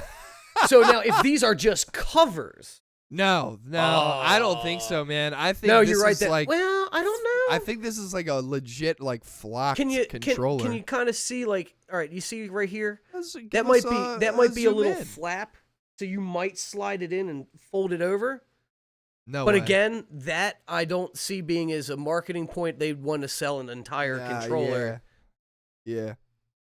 But again, now what if they sold you the controller that came with this sleeve that you just take off? It looks like because I mean, obviously we can't see the Knuckles one, but in the Sonic one, it looks like that. Oh yeah, give me that awesome. zoom in, baby. Is so good. Okay. Yeah. Yes. So yeah, this is fur, what I was talking about. This fur looks like it's about to be getting caught in every crevice of those buttons, dude. Oh yeah. How the fuck, like, dude, I can't even see the fucking buttons. What is here? What is I don't know. The USB under, like, I don't play with controller, dude. I don't know what you all peasants do. I don't know Xbox. Isn't there a D-pad though? Wouldn't that be where the D-pad is? It is the D-pad. You're right. I can see the arrow pointing down in it. Yeah. And that's funky as shit though. There's a big ass hole in it. Funky looking. There's a big hole there. It looks like he got a bad haircut. Yeah, no, you're right, dude. Oh my god. Dude, you can't even see the buttons. How much is your finger gonna like slide over top of it? That's what I'm saying. Yeah. Good luck. Good luck. Yeah. I don't know. I'll say it's a pass for me. It's a pass for me. Marketing ploy. You may have some people buy it. To hang it up or something, yeah, maybe. Maybe. You got some Sonic heads that like probably want it real bad, maybe. I don't know. If you're looking for a little bit of blue fur for a costume, then maybe take that and cut it off. I don't know. Shout out to IGN because they're the ones who reported on this, but I love the title of the IGN article. It's what ... question mark. What? Yeah, exactly. No, that's kind of because I have the same reaction. I'm looking at this going, what? Why? Yeah, I don't get it. I don't understand. I mean, like, dude, I don't know. I don't know. And to double down on your fur thing when the first movie had such a problem with how all that looked. I was thinking the same thing. I'm like, dude, why can't we just like get them to remake these? Make them look more cartoony, bitches. Like, what the fuck? I don't know, but whatever. I mean, that's the game, not the movie. Oh wait, yeah. Well, I mean, the movie. That's the movie's controllers. Like they're marketed as Sonic the Hedgehog 2. Why the fuck are you making an Xbox controller for a movie? Right. What? Yeah. That's got to be a deal with Microsoft. Well, Microsoft and Paramount. Who's making fucking Sonic? I forget. Like, yes, Paramount. Is the it rings. Paramount? Yep. Yeah, you're right. Yep. So yeah, it would be Paramount and Xbox collab. And they're not owned because Paramount's owned by. That's not. Yeah, I was making sure it wasn't under the same umbrella. Oh, it's not. Yeah, it's not Microsoft. So that's a collab project right there. Somebody literally sat in a room with other people and is there a tie-in game at least? Well, there is a new Sonic game coming out. Okay, it's like open world. Okay, so at least there's something. If you literally had it just for the movie, I don't know really what you're doing. Yeah. You know. Yeah, you're just blowing money to blow money at that point. Well, if you're buying it, you're definitely blowing money. Yeah. Either you're buying it because you need a new Xbox controller, at which point, why not buy a new Xbox controller? Why buy this? I would say if that happened to you, you might be in a hairy situation. You know what I'm saying? Here's one positive I would say. To owning these controllers. Yeah. If you're a person who tends to throw their controller at people, this might be a little softer on the impact. On impact? Yeah, I mean, if you're talking about throwing against the wall or the floor, not so much. Make it a pillow one. But if it's, you don't like that soft fur hitting your face when your friend gets mad because he keeps dying in Elden Ring, I'd say, that would have been. See, that'd be a good ad if we had these as a sponsor, man. Oh right, yeah, dude. Xbox have somebody and throw this, Paramount. and then the guy who gets hit in the face offers this one to the guy who throws the controller. And be like, yeah. Dude, how about trying these? How about out? trying this? And then he one? gets hit in the face with that. And he's like, oh, man, this one feels actually pretty good. Yeah. Can you do that again for me? Hit me right in my mouth this time. Oh, yeah, his teeth come out and everything. Yeah, that's great. I could even use it to mop up the blood. Use the knuckles one. Use the now. knuckles Yeah, one, use the so it's knuckles. hidden. Exactly. Yeah, fuck it, dude. We need to get hired. We're so So genius. yeah, not not my that's favorite. A pass for me. Yeah, me too. Me too. Guys. Me too. I saw man. that and was like, holy balls, you've got to be joking. It's a whole bunch. Yeah. Very interesting. I was like, wow. Now the Sonic movie, however, Yeah, look great. looks good. Idris Elba as Knuckles, I'm for it, dude. I'm for it. I don't know. Did Sonic play Xbox in the first movie? I can't remember. You know, I couldn't tell you. Okay. Because that's where I'm just trying to think where this connection came from, and if they've established it in there that he already played. I know he was in like a cave in the first film, and it was like, I don't know. He probably did. If anything, it should have been a Sega if he was playing anything, but, you know. Well, Xbox owns Sega. I know, but it still should have been a Sega because Xbox is like, fuck that, put an X on that bitch. I agree with you though. Yeah. 32-bit Sega Genesis, baby. Oh yes, sir. I like Sega. Me It too. was fun. I liked Sega as well. Sega actually owned a Sega before Nintendo. My cousin had a Sega Genesis. I had a Sega Genesis as well. Yeah. You remember the Sega handheld? What? Dude, massive fucking thing, right? It was like, you know what like a PSP looks like? Imagine my that. neighbors might have had one. Dude, you used to be able to take the cartridges from like Sega Genesis, put it in the back, and play it on the go, baby. It was so good. That's crazy. So good. I never owned one, but one of my friends like owned one, and I always played it. Like he would be playing another game on Sega like in front of me, and then I would be playing on his Sega handheld. Nice. So cool. God. That's pretty cool. You ever watch those videos where it's like it's the 90s and the vibes are awesome, and it's like somebody doing something like in the 90s or something? That was me. The right now. 90s. Yeah. You like it. I love the 90s, man. I love 90s fashion. Yeah. I love the 90s fashion. It's pretty wild. It's windbreakers and bright colors. That damn styrofoam cup. Yeah. It's crazy how that's like, yep, so I know exactly iconic, what that is. baby. Let's go. I remember seeing it everywhere. Yeah. Yep. Everywhere. How much bank you think? Well, considering that those cups like sold their logos to like t-shirt companies and stuff like that, they're probably making a big old check. Yep. Big old Big check. check. Big old check. All right, so a couple things that we want to go over today, guys, is we want to do the new Batman scene that they released, Warner Brothers and Matt Reeves. We talked about it after we saw the film, that episode of the pod, where we said we read an article where Matt Reeves was going to release the 3-minute scene or something. I think it might be 5 minutes. I don't know. And he did. I've been hearing mixed things about it. I have not seen it. I've waited until today. It was really fucking hard to do that. I wanted to watch it right. I watched it before you put it in the Discord, so fuck me. I had it on. I wasn't full on like analyzing whatever. it, but I mean, it's fine. Yeah.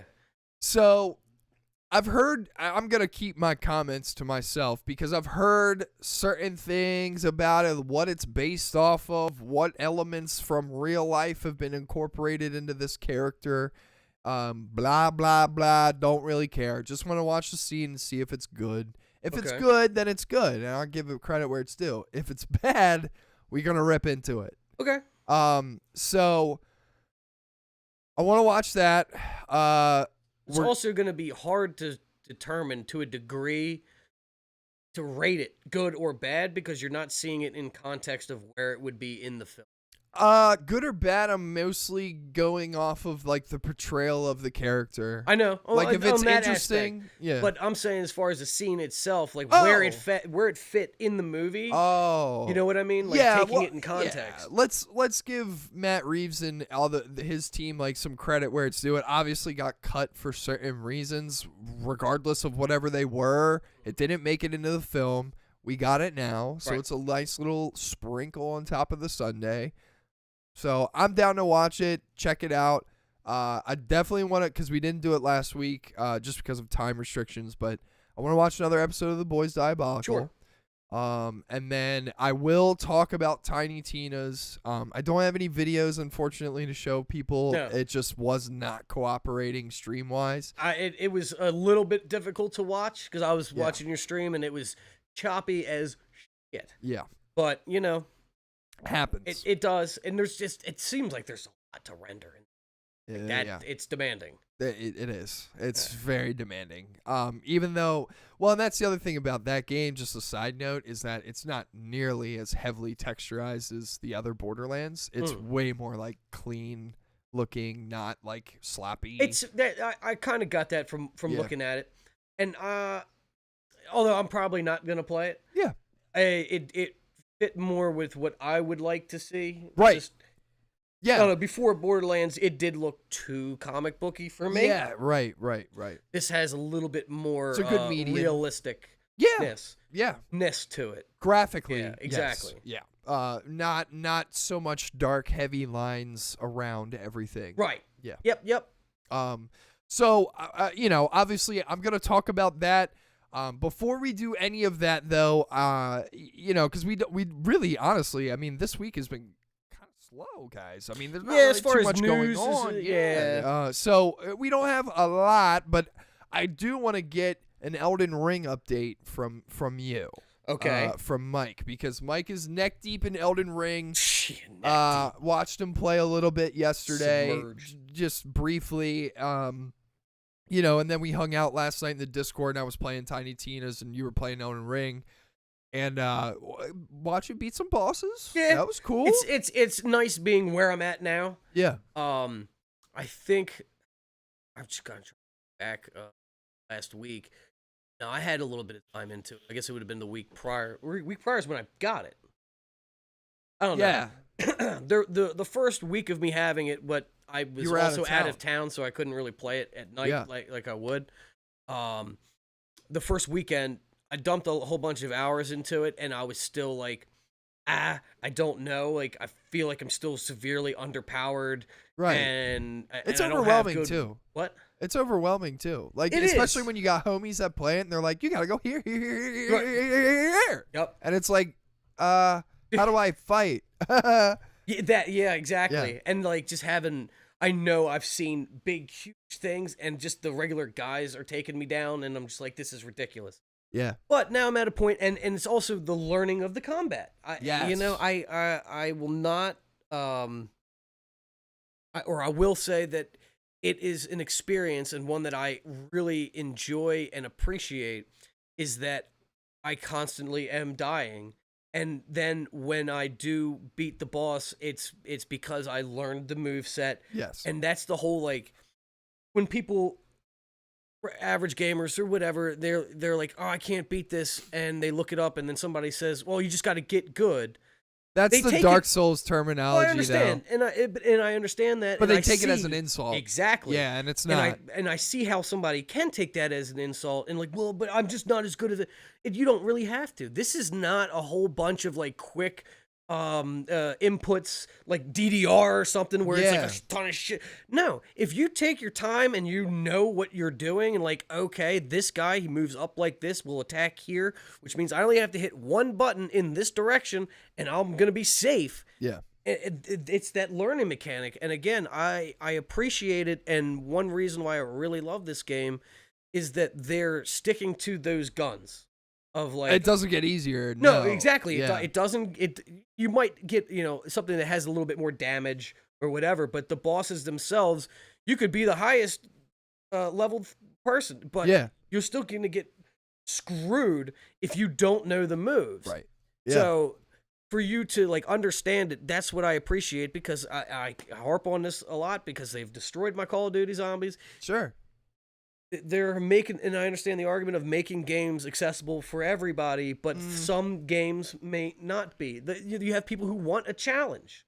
Right. And that's what I play for, not necessarily just to doop-a-doop-a-doop, boop, doop-a-doop, and just keep going. That's not fun to me. Exactly. It's not fun.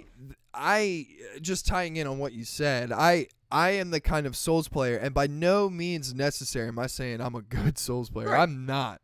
And I am one of those guys that will play a Souls game, get just absolutely destroyed by a boss because I'm terrible, and then I'm like, you know what?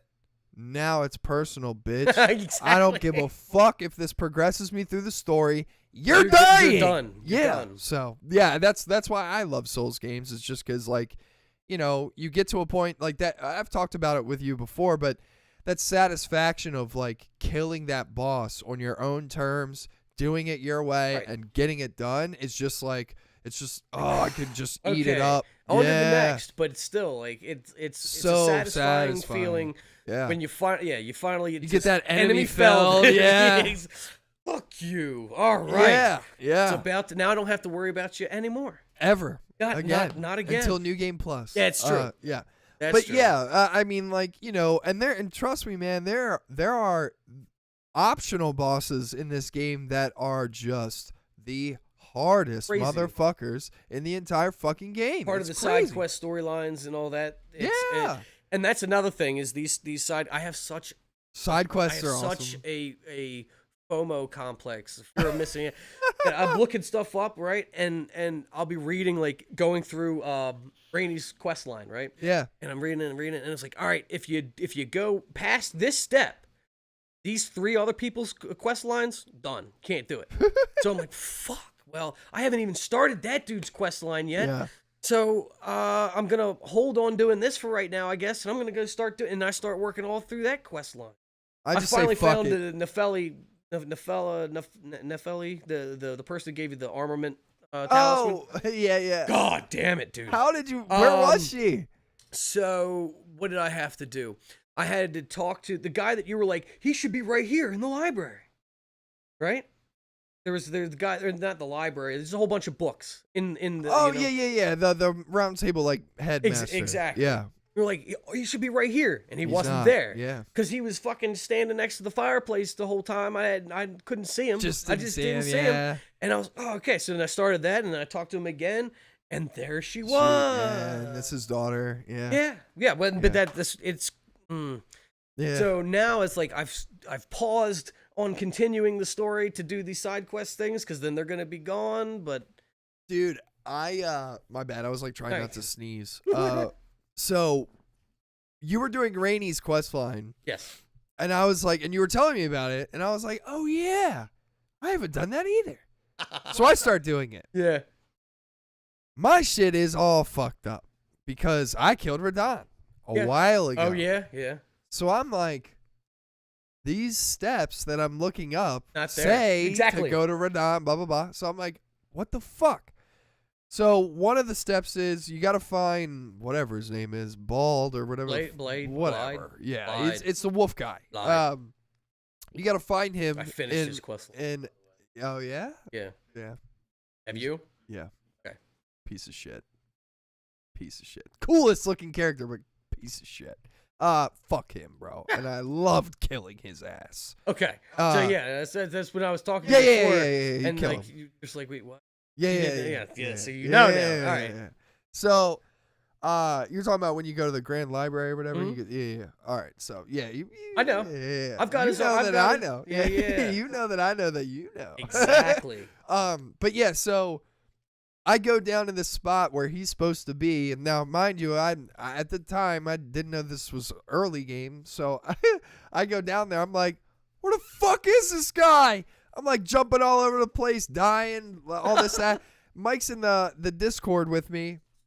I'm like, dude, where is he? He's supposed to be right here. It's Mike's like, well, right? turn this corner. Yeah. He's like, turn this corner, and he'll be right there. I turn the corner. He's not fucking there. Not there. Like, what the fuck? Not there. So I had to all around do all my shit, and I'm like, what am I supposed to do? So I ended up going back to Rainey, and she gets me on the right portion of the quest. I'm like, all right, cool. So I go and do this thing, hand it back, and then she's like, all right, we're done. I'm like, what?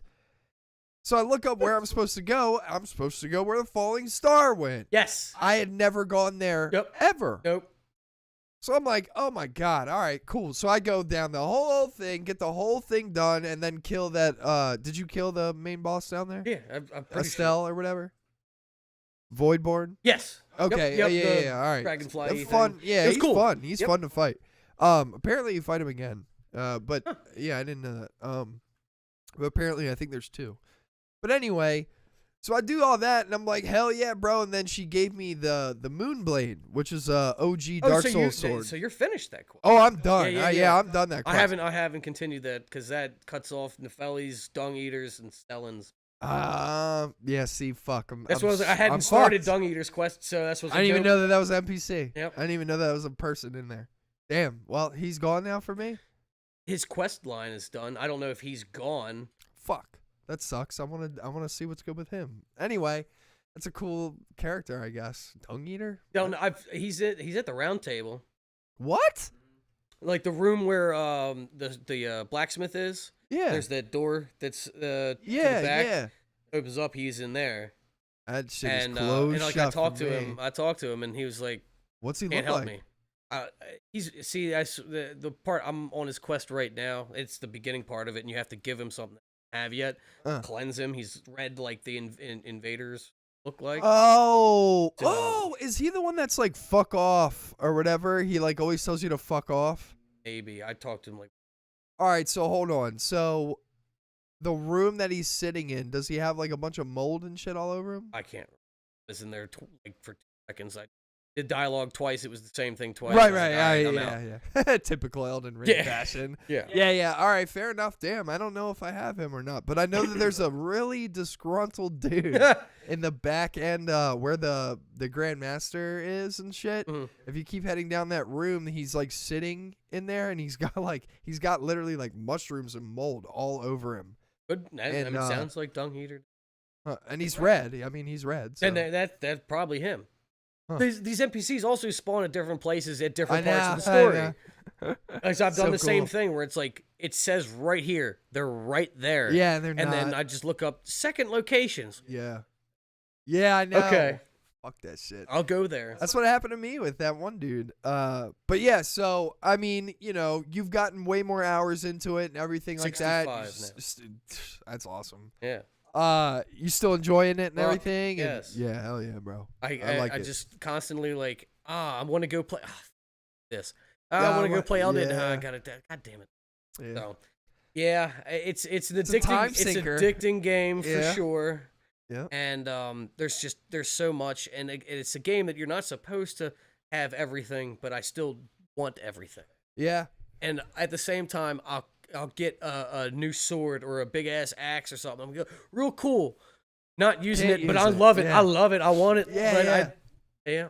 I wish you could hang shit up at the round table. Oh, That'd be cool. so cool. Like Godric's axe and stuff, like hanging out over the fireplace and stuff. Make it God. look all cool. Yep. That'd be sick. Remember when you thought the map was only like Lima Grave? Yep. Crazy. Isn't that Crazy. crazy? There's a whole underground and a whole up top. and yes. It's crazy. It is. It's pretty insane, and It's a massive map. almost. I don't know. I would have been fine with it being that it's just Limgrave if they would have mixed it up a little bit. But Yeah. the size of Limgrave, Khalid, and the Lower Peninsula area, that would have been like, all right.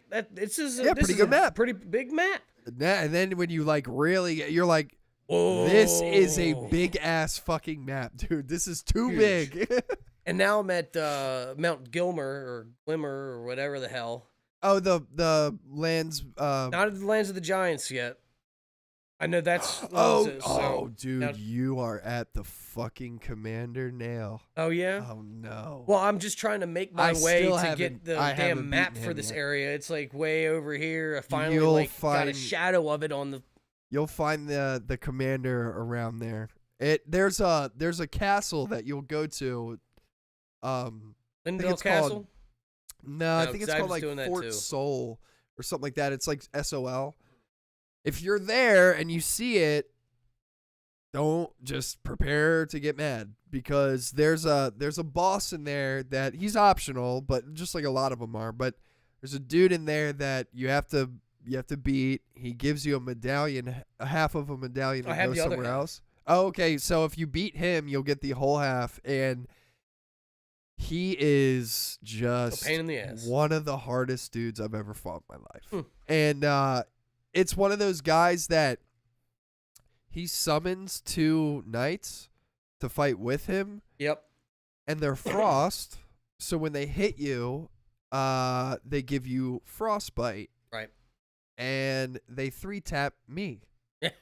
So I gave up on it, and it was pissing me off enough to the point. So every time I play a Souls game, there's always one boss that I'm stuck on for like a year. Yeah. And I'm just like, I'm not playing it. Can't do it. No, fuck this. Yeah. So he was that for me. Happened really late in the game, which I was surprised about, because like in Dark Souls 3, it was after the tutorial boss, it was the first boss.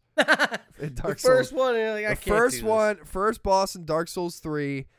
I forget what his name is, but he's basically just like an animal. He's like on all 4s and shit. I think his name is Vort or something like that. But anyway, he's easy as shit, and I couldn't beat him for like a long time. Yeah. Embarrassingly long. And so when I started to get stuck on Commander Nail, I was just like, okay, we're done. I've been here before. I know what this feels like. I don't care anymore. So when you would fight him, you take out the 2 knights first?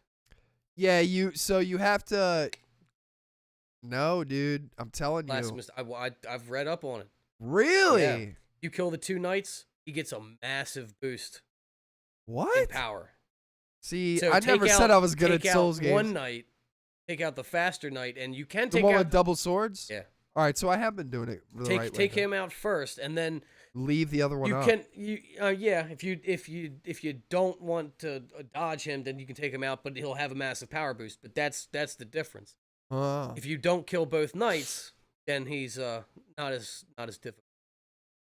I haven't gotten there yet, but that's what it's hard because I'm trying to research before I get places, so I kind of know. I never knew that. That's dope. I might actually try and give it another crack. It's crazy.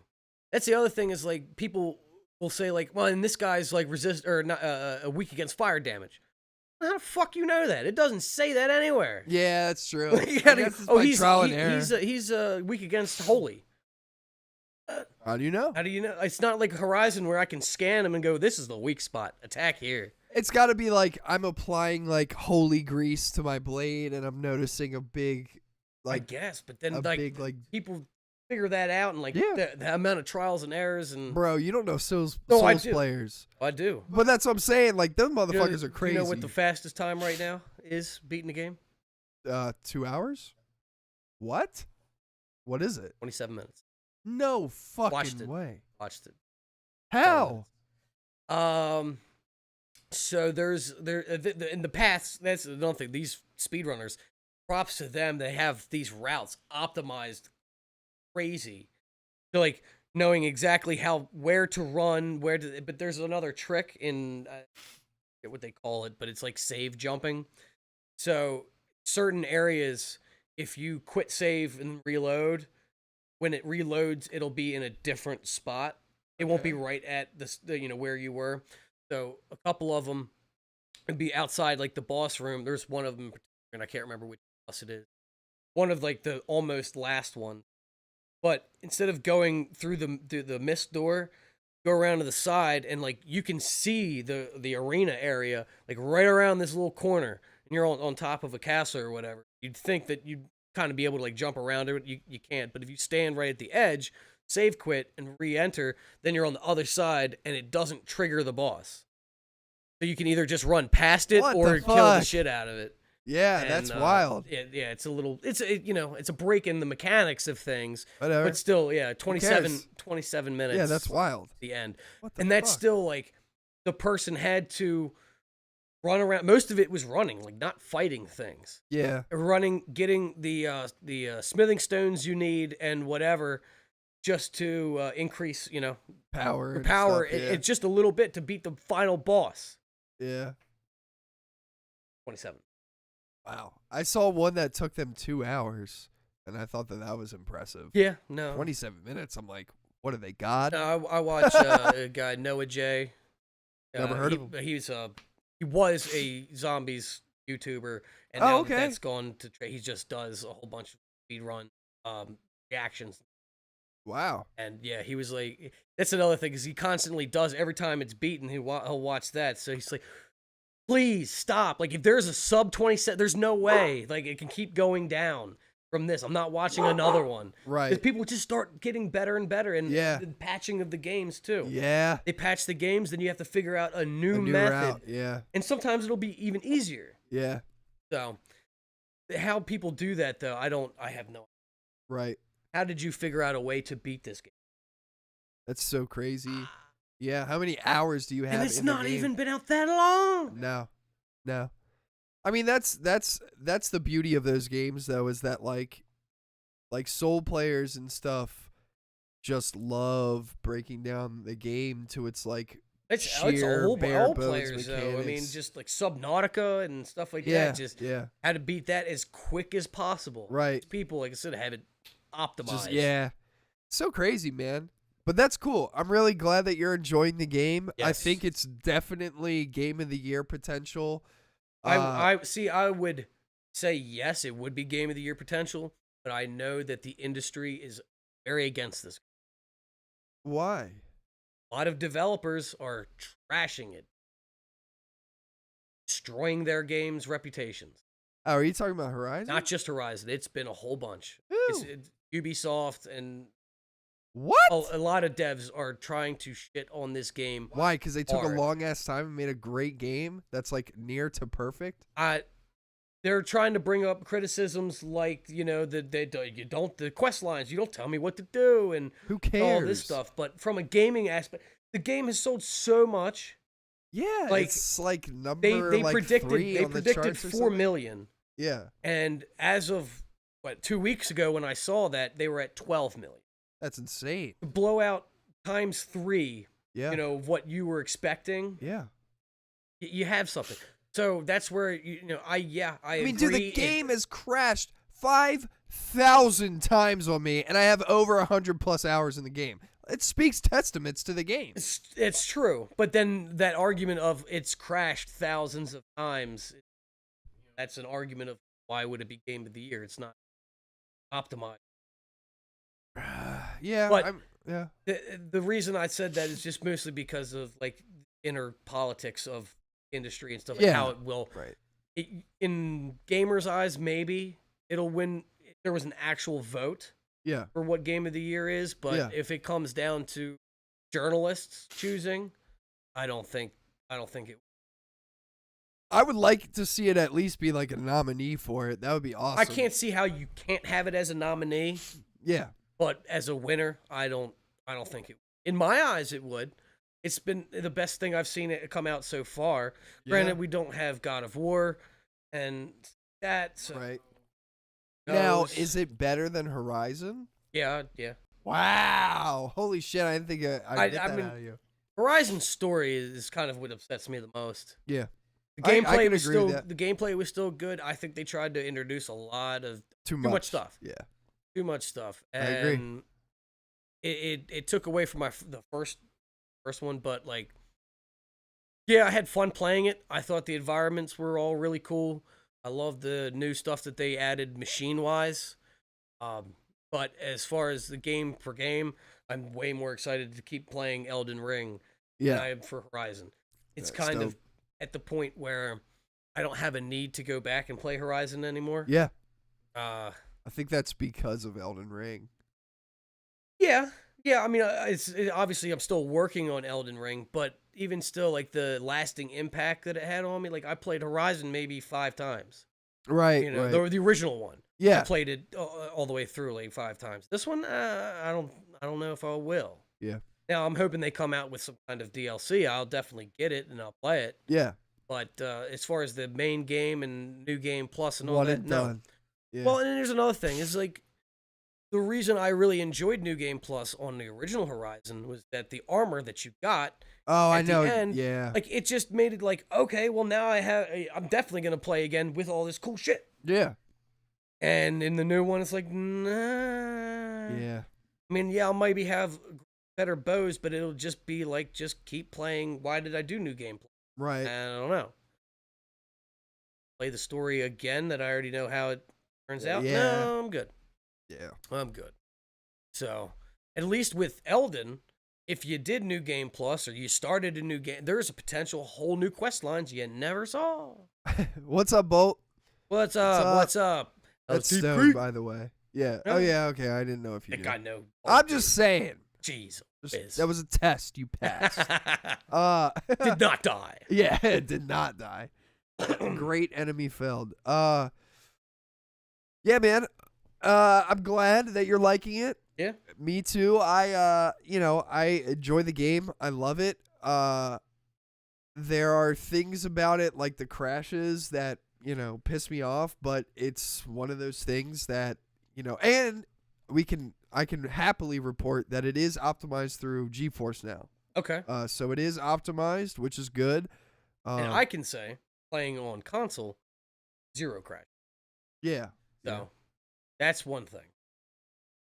Hang on 1 second. Stone's saying something in chat.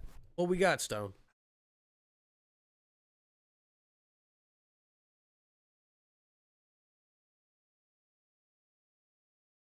Oh, God. And with me, that way I can actually read this shit. I'm getting too old for this shit. He said, not a fan of New Game Plus, honestly. Don't need to replay a game I just played. Bingo. Hear that. So, I agree with you, but I think, for, something like Elden, I'm definitely going to do a New Game Plus. Well, like I said, there's potential, things you didn't see before. Yeah, like Dung Eater. What? How did I miss that? So, Well, did you say he's still there, though, right? if that's the guy, I don't know if I'm it's pretty him. sure, I mean, you described it, it was hard for me to tell with fungus, but yeah, if he's sitting there and he's all red and he's like, big dude. Yeah, every time you talk to him, too, he's like, get away from me. It's the only thing or the whatever is the only thing that keeps me at bay or something. Yeah, loneliness or whatever. He wants to be alone. Yeah. You have to give him something to cure him redness. Fuck that, yo. I saw Jordan fight that man. That might be the end. Well, you can fight any of the NBA. Yeah, but you can't swing your sword in the round table, though. No, not the round table. But he fought him in the round table. Oh, well, there you go. Probably end of the quest line. I don't know. I don't think Jordan ever did his thing. Oh. Maybe if you don't do the quest, you got to fight him. Maybe. Yeah. Maybe. I don't know. Either way, though, super excited about Elden Ring. Love Elden Ring. We are all Elden Lords here. We are tarnished. Yeah, we are all tarnished. We are all Elden Lords, and if you're not an Elden Lord, you ain't no fucking friend of mine. You know what I'm saying? No, I'm just kidding. No, but really, if you're not an Elden Lord, go get ran over by a car. Magma worm. Yeah, go get ran over by a magma worm. By the way, you need to go back and kill that first magma worm, dude. I need to see you use that katana. Now I'm fighting that beast, whatever the fallen beast. Oh, the big boy one. Right, yeah. Yeah. On the top, I jump up that the one's thing. a motherfucker. Yes. I was fighting him before I came here, and it didn't turn out so well. Yeah. That's where I stopped last night. You know my tip for you for that fight? Horseback. I was trying. Okay. This is cool you actually get to now. Yeah. But yeah, I think I know his moveset better standing still though, or not standing still, but being on beat. Right. Stone said to unlock achievements and have a huge difficulty increase like Borderlands, I'm all for it, but if nothing pleasing to me comes from beating it, I'll pass respectively. Yeah, I mean, I agree with you as well. I think if the end game potential for New Game Plus is lacking, then there's not a point in doing it. So if Horizon doesn't offer something like that, then not really a point. Right. you know, like something in Elden Ring, you know, like you said, potential for new quests that you didn't do, new Optional weapons. bosses. You could use weapons that you don't. Shit, I didn't know this cave was here. You could go back to, you know, Rainy and respec and be like, hey, I used a greatsword last game. Let me use fucking magic this time. Like that kind of shit. I mean, there's tons of different things that you can do. You want to go on hard mode, be a wretch? Right, right. Yeah, bro. That's real hard. That's really hard. Starting with nothing. I watched, speaking of that, just because it's a similar situation, there's a YouTuber named Dashy that I watch a lot. He's really fucking funny. There's an old video. I'm like stuffed up today. It's dry in here. And I think every time it's dry, like my nose just gets The changing of the seasons. Yeah. That too. That's true. It snowed out of nowhere yesterday. It did. It snowed up by me when I left your house. I was like so angry. I was leaving the grocery store. I'm like, why is it snowing? Like so loud. Everybody's like looking at me. I'm like, okay. Yeah, I'm like, it's 50 degrees. Why does this exist? Al Gore. Stone said, yeah, that's why he loved starting as a prisoner is magic and swords. Yeah, which I agree. And that's another thing is like, I have never been a prisoner in those games, so I would love to try it out, see what's up. But I was watching Dashy play Dark Souls 3, which is, you know, older than Elden Ring. Right. And he started off as the same thing as that. But it's called Deprived instead of a Wretched. Yeah, in Dark Souls 3, and it's just he has a club and he's in his undies, and that's it. That's it. Yeah, that's it, dude. Bro, work your way up, bud. He couldn't make it through the tutorial boss. He got to the tutorial boss. He tried to fight him 3 times, and he was like, I'm done. Yeah, because I mean that's got to be tiring. It's snowing. It's pissing. Wait, what? What the fuck are you typing? How drunk are you? Oh my god! It's snowing. It's peeing. Oh, it's snowing. It's peeing off. Out where? It's probably snowing in Deep Creek. Yeah, I think that. Yeah, we're gonna need a translator in the chat for Stone. He's too drunk. Oh, I'm just kidding. I hope you guys are having a good time. So anyway, fuck, man, I got like derailed there for a minute. I forgot I was gonna go into something, but I forgot. I'm glad you're liking Elden Ring though. Yes, that's Elden great. Elden Ring is great. New game plus material for sure. Yeah. Yeah, offer me something or don't give me new game plus. Yeah. Yeah. So.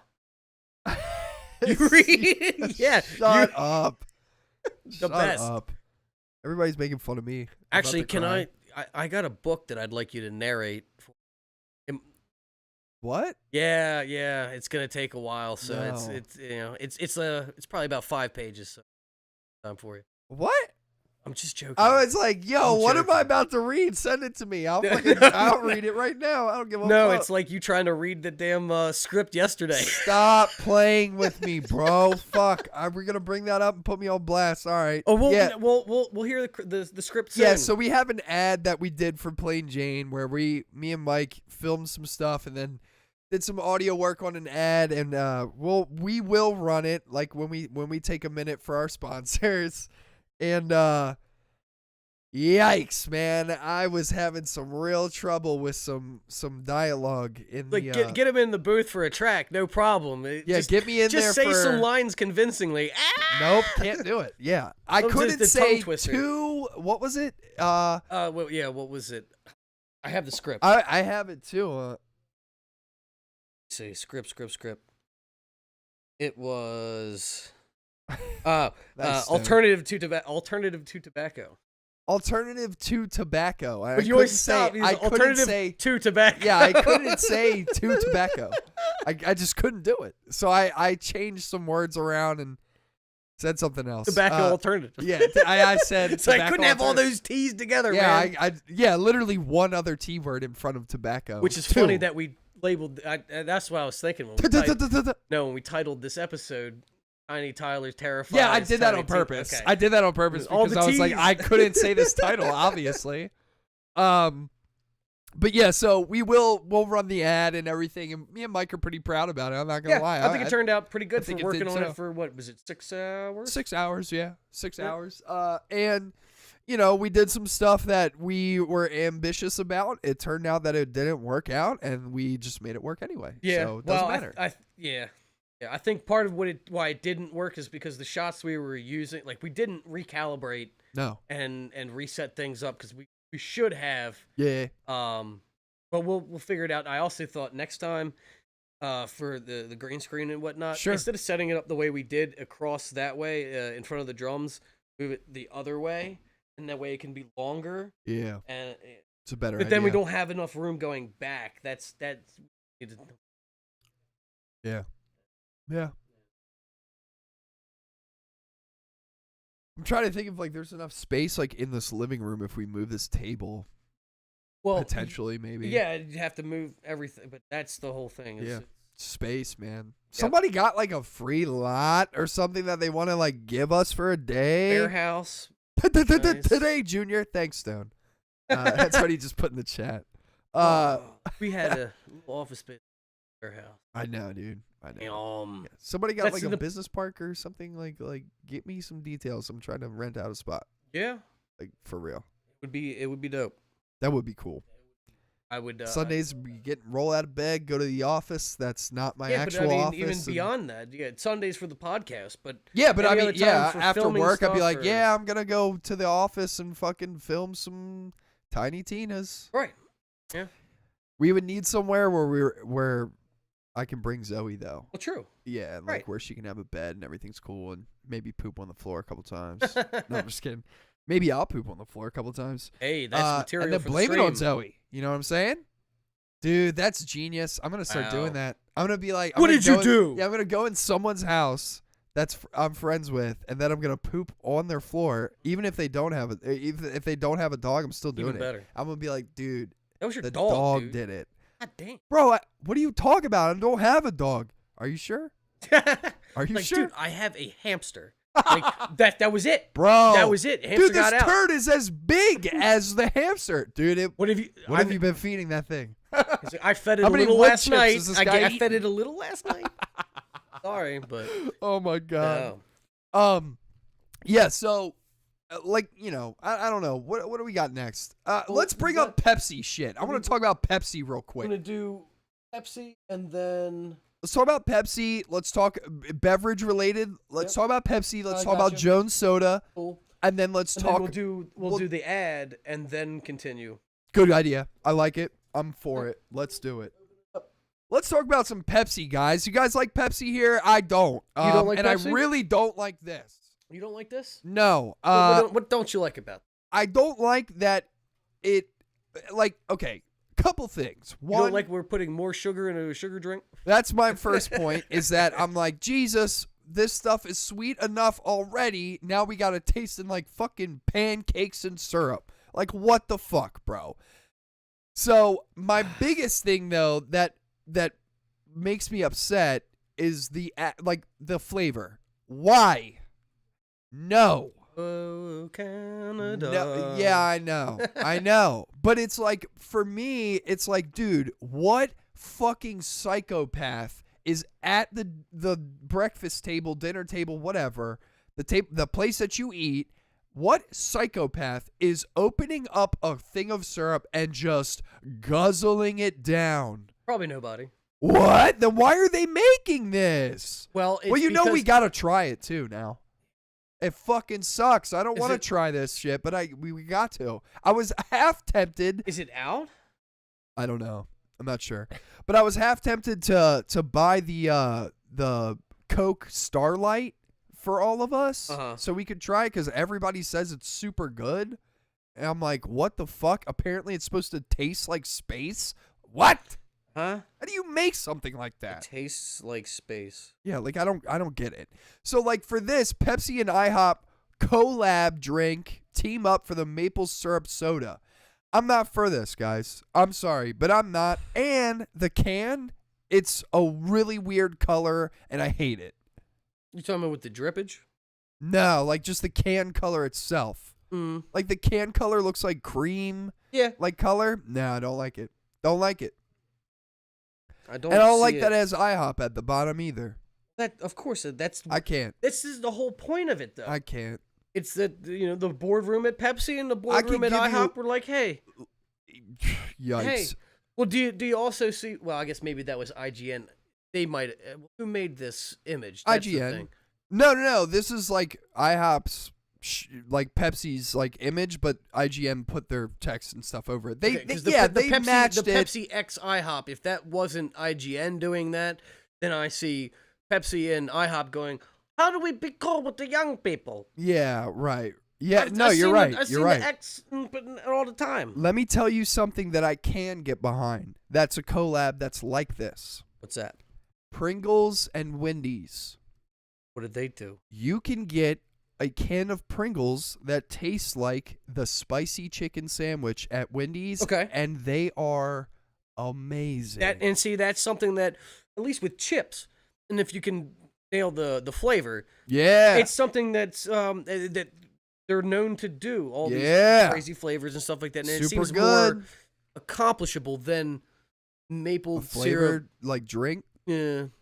Yeah, because it's like, what do we got next, man? What are we doing next? Like a McDouble fucking Mountain Dew? What are we doing next? Where a Mountain Dew tastes like a McDouble? Like, what the fuck? What are we supposed to, like, no. No, this should not exist, dude. I'm sorry. I'm not here. I'm not for it. I don't like it. Now, my question to you is, how many and what do you think were the other options at that pitch? Where Pepsi was like, hey, we need a flavor. And this guy won because he was like, we could collab with, let's say, IHOP and... Oh, you mean like what was the other companies that they were pitching? Or just other flavors, and how many other ones do you think that... Oh, my God. Do you think there was a Pepsi Daisy? Pepsi collab? Daisy? Yeah, Daisy. Bakers of Sour Cream. Oh, my God, bro. Hell no. See, that didn't make it. That one didn't make it. That didn't make it. Sweet Baby Ray's Barbecue didn't make it. Shit. It didn't make Frank's it. Red Hot. Frank's Red Hot. That's coming during the winter time. Oh. But that's what I'm saying. Like, Oh, dude, you know what? One might actually be like tangible that I really hope doesn't happen. what? Old Bay. Old Bay might be something where it's like they might try and put Old Bay in a drink. You can put Old Bay in a drink, and it's like a little bit of like that Little salty, spice. sweet Yeah. kind of thing. Right. So maybe they do something weird like that. I don't Let me know. see if We got they probably soda. we got Taco Bell with the crunch wrap flavor. I don't fucking know. I don't know. I'm not sure. You know what I would love to do? Or So far, I don't see any Old Bay drinks, really? like a soda drink or anything. So that might maybe Maybe we're onto it. there is Old Bay lemonade. There's Old Bay lemonade. It's a recipe from McCormick, but Old Bay hot sauce I know is a thing. mm-hmm. And that Old Bay hot sauce is banging, bro. I'm not Bloody gonna Mary lie. mix. With Old Bay? Wow. They have Old Bay seasoned Bloody Mary mix. Holy shit. I can't do all that. It's probably way too fucking... I like Old Bay, but what I like more than Old Bay is J.O. At least for crabs. J.O.? Never had J.O.? Mm-mm. What is it? It's Spice? same deal, like rock salt with the spice base, but it's made here in Maryland, and Is Old Bay not made in Maryland? I don't know if it still is. I thought Old Bay was made in McCormick. McCormick makes it. You're right. So yeah, it I would was be. going to say, I thought that was like a Maryland thing. Yeah, now, but like, J.O. is that's. I think that's. But either way, I prefer that with crabs than. Where do you Old get Bay. it? You can buy them at the grocery store. Really? Yeah, they got it there. Wow. Huh. I might try that out. I might check it out. There you go. That's cool. I would definitely recommend it. Old Bay on fries, bro? Yes. Oh, Yes. my And Old Bay on chips, God. and that that's great. Old Bay I chips like are Old Bay amazing. chips. I like them too. I'm trying to think of what Good else. stuff. Old Bay on pizza is Yeah. good. Yeah. I like it. Old Bay on pizza. I'm trying to think. I've put Old Bay on spaghetti. Okay. That's pretty good. Well, it's pizza rum with the Yeah. tomato sauce. Right. So, Obviously Old Bay and chili. Got to. What else can I put Old Bay on that? Oh, here's one that I don't know if you would be like familiar with that I do. That's a little weird. In my butthole, I put it. No, I'm just kidding. Spicy. Yeah, I boof it. But no. I'll make a fresh bag of popcorn. Yes. Open up the bag of popcorn, shake some Old Bay in there, and then shake up the bag. Right. Thought I was the only person who did that. That's good. That's good stuff, Dude, too. so good. So bad it. for you, though. Yeah. Like, talk about some sodium. Yeah, but that's better than putting. You don't put salt on top of that. It's just already got it in there. You know. Yeah, but like with the butter and everything, I mean, you probably are. Yeah. You're probably slowly dying after eating it. But yeah. Flavor-wise for drinks and stuff, don't really know. You know what I'd like to see collab drink-wise? Another drink person. Oh, okay. Like Pepsi and like vitamin water. Okay.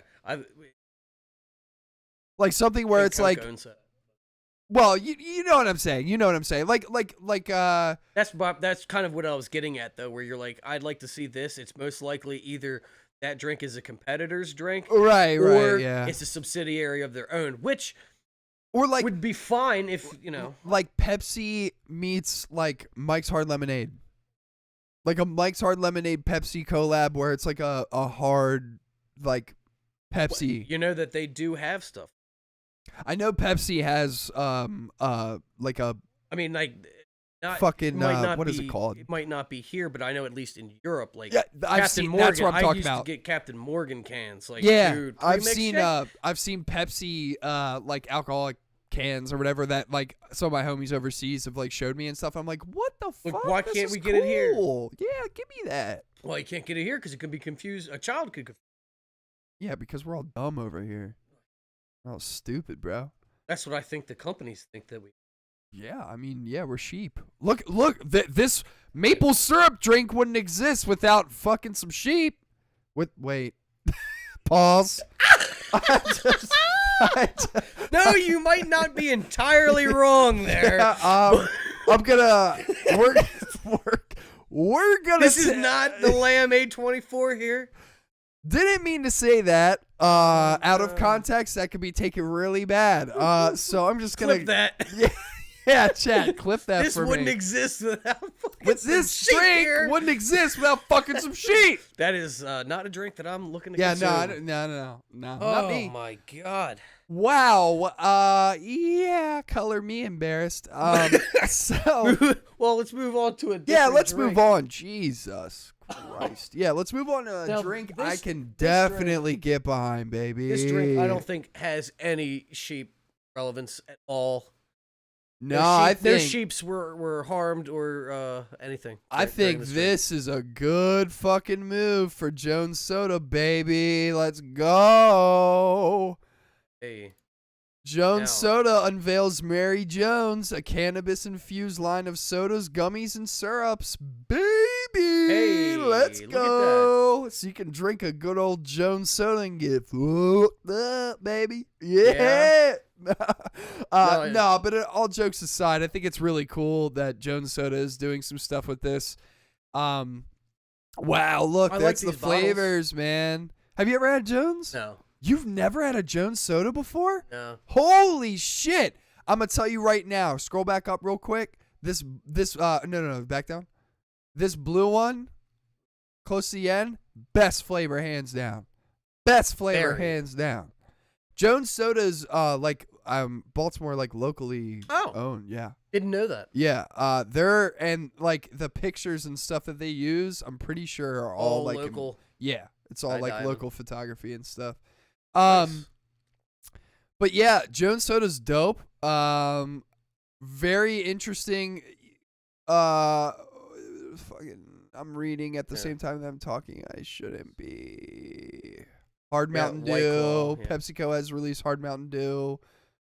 I didn't know Mountain Dew was owned by Pepsi. I thought that Mountain Dew was owned by Coke. No, it's Pepsi. Wow. Sierra Mist is Coke's. Eesh. Yikes. Who owns Fresca? Really? I like Fresca. I think so. Fresca's dope, dude. Fuck whoever normalized old people drinking Fresca, bro. Like, Fresca's dope. I used to drink Fresca a lot. Fresca's so good. Tastes like grapefruit, no. bruh. The cannabis industry has been valued at a roughly $4 billion. Holy moly. Fresca is owned by Coke. Is it? Yep. Oh, wow. I was thinking Fanta. However, this value will only grow as states and companies accept the use of cannabis with their practices. Jones Soda is taking their brand and breaking into the cannabis industry with a THC-infused beverage and candies under the moniker Mary Jones. I love that. Scroll down for me real quick. Oh, baby, we get a nice sick-ass foot. Look at those syrups, baby. Hey. Hell yeah. Zoe, what you got something you want to do on the iPad? Damn. Shit. Scratching up my shit. 12-ounce bottles, 100 milligrams. Love that. Cans with 100, so damn.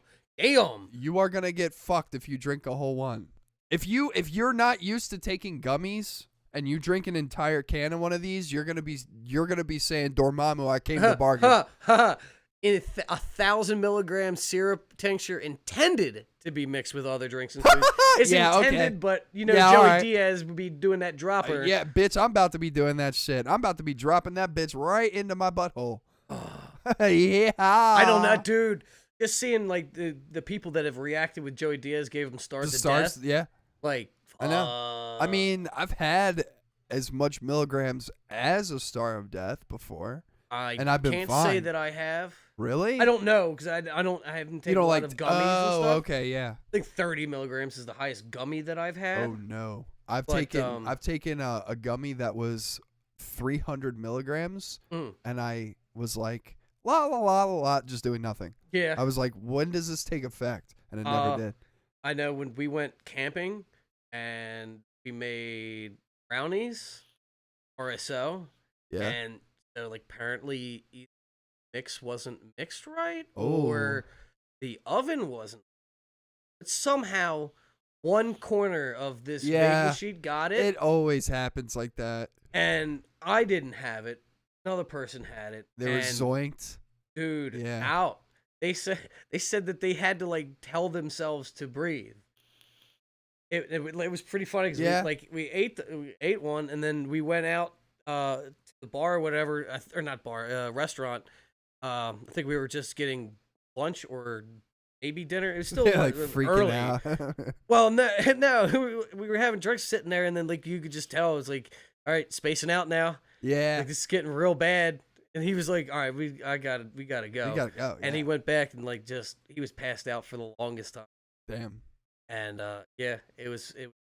That is funny. I don't know how many milligrams that was. Yeah, it's tough to tell in brownies. I mean, you never. Dude had tolerance, so I don't. It knocked him on his ass. Hell yeah. I don't know again how many milligrams that was, but if that's 1,000 milligrams, I wonder, is that 1,000 milligrams in the syrup or like a drop of that? No. It's 1,000 in the bottle. Okay. All right. Yeah, so there's 1,000 milligrams of syrup tincture in the bottle. Not every dropper is 1,000 though. Okay. You're probably taking out. Woo! I guess you would take the math on that is like you would take the 1,000 milligrams and then divide that by how many droppers it takes you to unfill. Like, so, you know what I'm saying? Like, so. Wait, I'm seeing, wait a minute. It was a 12-ounce bottle with 10, 16-ounce can with 100. I didn't realize, I thought they was the same, both ones. I read that wrong. No, yeah. So 16 ounce so I guess has 100. Drink the bottle if you're trying to just chill. If you're trying to have a good time, drink the can. And if you're trying to, like, not know what you're doing, bust out the syrup tincture and go nuts. I would say this is the way I would say that, and this is just I'm just doing this because it's fun. So if you want to feel chill, get the packet of 20 gummies because each one of those gummies is 5 mils, right? Or milligrams, sorry. Then you want to have a little bit of a better time, maybe feel a little bit light, have the 12-ounce infused thing. Trying to go to a party, 16-ounce. Finish that bitch before you get there. Right. if you want to bargain with Dormammu, then you want to go with the tincture. I've come to bargain. Yeah, for real. And that's what I would say is a good. Well, so the like the tincture Jones would probably also be like you can 10 100 milligram drinks if you're mixing it with 16 ounce. Well, you wouldn't necessarily have to mix it with 10 droppers would be 10 16-ounce sodas. 100%. Yeah, like if you got like a can of Pepsi, can of maple syrup Pepsi, maybe even. I don't know. That would probably maybe. be the only thing to make that tolerable. You sprinkle a little bit of that syrup tincture in there, and maybe woohoo! Maybe you go to IHOP and get the munchies. You know what I'm saying? Yeah, right. There's a good IHOB. Did they change that back? What? Because there was a point that they changed their name from IHOP to IHOB. No, it's IHOP. No, I know, but it was IHOB. They changed it like a year or two ago. What? Might have been for a little. Yeah, they instead of International House of Pancakes, they changed it to International House of Breakfast. Yeah, no, that's going to be a negatory for me. I don't think it lasted. Probably not. But they definitely did do that. International House of Pancakes. Come on now. Can't be changing your name. It's been like fucking 1,000 years. I don't know why. I mean, they were like, people aren't into pancakes as much anymore. But breakfast, people gotta have that. It's the most important meal of the day. It actually isn't. Not. It's actually, that is actually corporate brainwashing. Mm-hmm. That's crazy. Kellogg's. Yeah. He was a crazy guy, by the way. He was. Did you hear any? Did you hear? I have. He was kind of fucked up massively. Audi 2. That was probably the channel I watched. I watched. What did I watch? It was on YouTube, but it was like a 2-hour documentary on. Oh that no, I motherfucker. didn't watch. Yeah, no, this was that probably dude like 20, was 30 minutes. nut Oh, he job. was. He talked about his brother, and it job. was crazy. Yeah, crazy. But that's why we have yeah cereal now. You want a really interesting black hole to go down? Look up some stuff on the Kellogg's family. Oh no! Oh shit! I was wrong. IHOP did change it to IHOB, right? And temporarily, obviously, it's not the same now. But they were trying to create buzz on social media, so they changed it to IHOB, but not for International House of Breakfast. They changed it to promote burgers. It was International House of. Obviously, that didn't work. Who the fuck goes to IHOP to get a burger? Nobody. What? You gotta be. Yeah, I totally gotta be drunk as breakfast shit. Made sense to me. Breakfast burgers, maybe? I don't. No. I mean, changing to International House of Breakfast. If you really needed to change it and flip the P to a B, I mean that's what. International House of Burgers. Wow, what way. a fucking fake ass, goofy ass name, bro. What the fuck? So let's read this quote from Jones Soda. For us, Mary Jones isn't just a cute nod at one of the most famous colloquialisms, right? Colloquialism. Thank God. Metastasized, bitches. Got it. In the cannabis culture. But it really is a distinct way to say what this product is in comparison to our mainline products. Got it. So... really, really cool, and they're one of those companies, they actually say it in the next line down, where it says, as the stigma surrounding cannabis use diminishes, which I love. Yes. Companies that start to indicate that, cannabis is not really a fucking gateway drug into heroin and shit like that. And not even just that, like, on work and stuff like when you had drug tests stuff like this. Oh yeah. To realize that yes, because I use marijuana in some way, shape, or form at some time, doesn't mean that it affects my work performance. Doesn't mean that I'm on it right now. Yeah. That's that's the one thing about that, and I can speak a little bit if I can speak a little bit. Yeah, go ahead. On my beliefs as far as like drugs and naturalist stuff and stuff like that. Sure. So one thing that weed is, it's fat soluble, not water soluble. Sure. Meaning your body accepts it. It has receptors that are designed for it. It holds on, slowly releases. Almost like it's supposed to be used. Yeah, right. Or who would have thought? You get that idea. Yeah. When you get into like cocaine, heroin, all that stuff, it's chemical. It's water soluble. Yeah. So your body flushes it out more quickly, viewing it as a toxin. Right. I'm not a scientist or a biologist. I did want to study to be one at one point in time. That's why I was like a bunch of research into the stuff. But that's where those kind of things that are more natural, say actually even getting down to like the coca leaf, like that itself, different than processing it, and that's where I was getting into, like processing it into something else and chemically altering it. Now I guess you can say people do somewhat do that, making cartridges, wax, stuff like that. Yeah. But my counter to that is it's still not like changing it's compressing it, because I've seen wax be made. And it's not changing the core use of the right, or just chemically too. Yeah, I mean, right. It still holds the original molecule. Right. You're not having to add something else to modify it, like poppy into heroin or coca leaf into cocaine using other chemical methods. Right. Those things is what I view as drugs. The other things can be abused like drugs. Sure. But I don't view them in the same category. I as view a drug.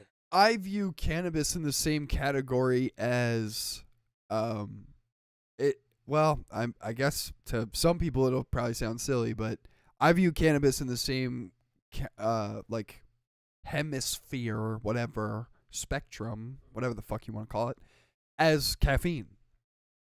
Okay. Because caffeine is for sure a drug. It is. Again, that's something where I would say, no, it's not a drug, but it can be abused like one. Well, right, because it's something where you take the bean, you break it up and run water over it, you're getting caffeine. You don't have to go through a chemical process to change this molecule into a different molecule. Yeah. That's right. That's maybe, where I would say it. Maybe I should just say they can both be abused. Yes, exactly. Like that's that. What I'm saying. Yeah. Definitely can be abused. Like somebody who drinks 5 energy drinks a day, it's like, bruh, that's probably not it. Probably is. Probably not it. Too much. Probably, taper back. Right. Of course. But yeah, and the same thing. And I mean, I've said this to friends of mine that smoke a lot. I'm like, you should probably taper off a little bit, right? Yeah. Maybe don't smoke 15 blunts a day, or like don't smoke the bong. That's an argument for me anyway. This is the whole blunt thing. Well, yeah. But regardless, it's like maybe you shouldn't. I mean, even with myself, like I'm like, maybe I shouldn't smoke this vape all the time. Like, and I struggle with that a lot. I'm like, damn, I really wish I had my vape and stuff like that. But it's like, it's one of them things where it's like, well, you are smoking though. Yeah. Like you are putting a thing into your lungs that is not supposed to be there. So maybe just taper off a little bit. That's all. Yeah. Sometimes it's like it's not even that I need that chemical though. It's the act of doing it. Yeah. Oral fixation of doing it and stuff. I know. I try to combat that with gum, and it works sometimes. Right. When I'm not stressed out, which is basically never. But it's one of those things with me where I'll do it, and I'll be like, not thinking about smoking and stuff. But as soon as I go into like traffic or something, I'm like, where's my vape? Mm-hmm. Yeah, because I'm not good. Sometimes like it's not even stress for me though. It's like if we're recording or whatever. Right. This take now, like you just did that take and it's awesome. All right, now we're getting into it. Grab the cigarette. Yeah. All right. Well, time to fucking edit. Yeah. Yeah, because it's like it's part of like the ritual process almost, where it's like I grab my cig, I edit. It's seriously I do my thing, I'm not even thinking about like I need a cig. It's just all right. We're in it. Boom. Yeah. It's funny you bring that up because there was times yesterday when we were editing. And you would like do something, and I would see you get out a cig, and I'd be like, "You just smoked a cig like 3 minutes ago." It don't matter. And then but that I would see that, and I'll be like, "Oh, he's just in the zone." That's what we do. Yeah. Right. So it's funny that you mentioned that because I peeped that yesterday. I was just like, "Oh yeah, he's it's something in it. that's He's just in like I don't know." Yeah. That's also why I have free vapes and they're all different though. It's like this is flavored, that one's not flavored. Yeah. I mean, hey man, bro. No, Again, it's to me, I don't think of it as like my body going, well, I need nicotine or whatever. Yeah, it's just like this is what I do. Yeah, right, this is just built how in. I operate. It's in my wiring. Yeah, dude. As like a smoker, I gotta say, there are some companies out there that charge you to smoke. Oh yeah. Yeah. Of course. I never knew that. Till now. You're talking about for health insurance? Yeah. Yeah, of course. Like every month I get paid, or every 2 Every weeks. month. Every Right. month. Yikes. Every 2 weeks I get paid. I'm getting charged because I'm a smoky chimney boy. Vaping. Sucks, man. Yeah. It's like to incentivize you to, of course. to quit, Yeah. which is great. I mean, that's cool. Well, this is where I'll disagree with you on. Yes, it's cool, but for a company to impose that on you, yeah, I don't think it's cool. Why do you have any right to tell me what I'm doing off the clock? I see it from, so I agree with you in a sense of me being like, well, why aren't you doing that with drinking then? But right, I know. I see it from both sides, but from a company standpoint, they go, well, we don't want to shell out. Health insurance is fucking expensive. We don't want to shell out all this shit on a possible health risk. You get lung cancer tomorrow. Yeah, but is that covered?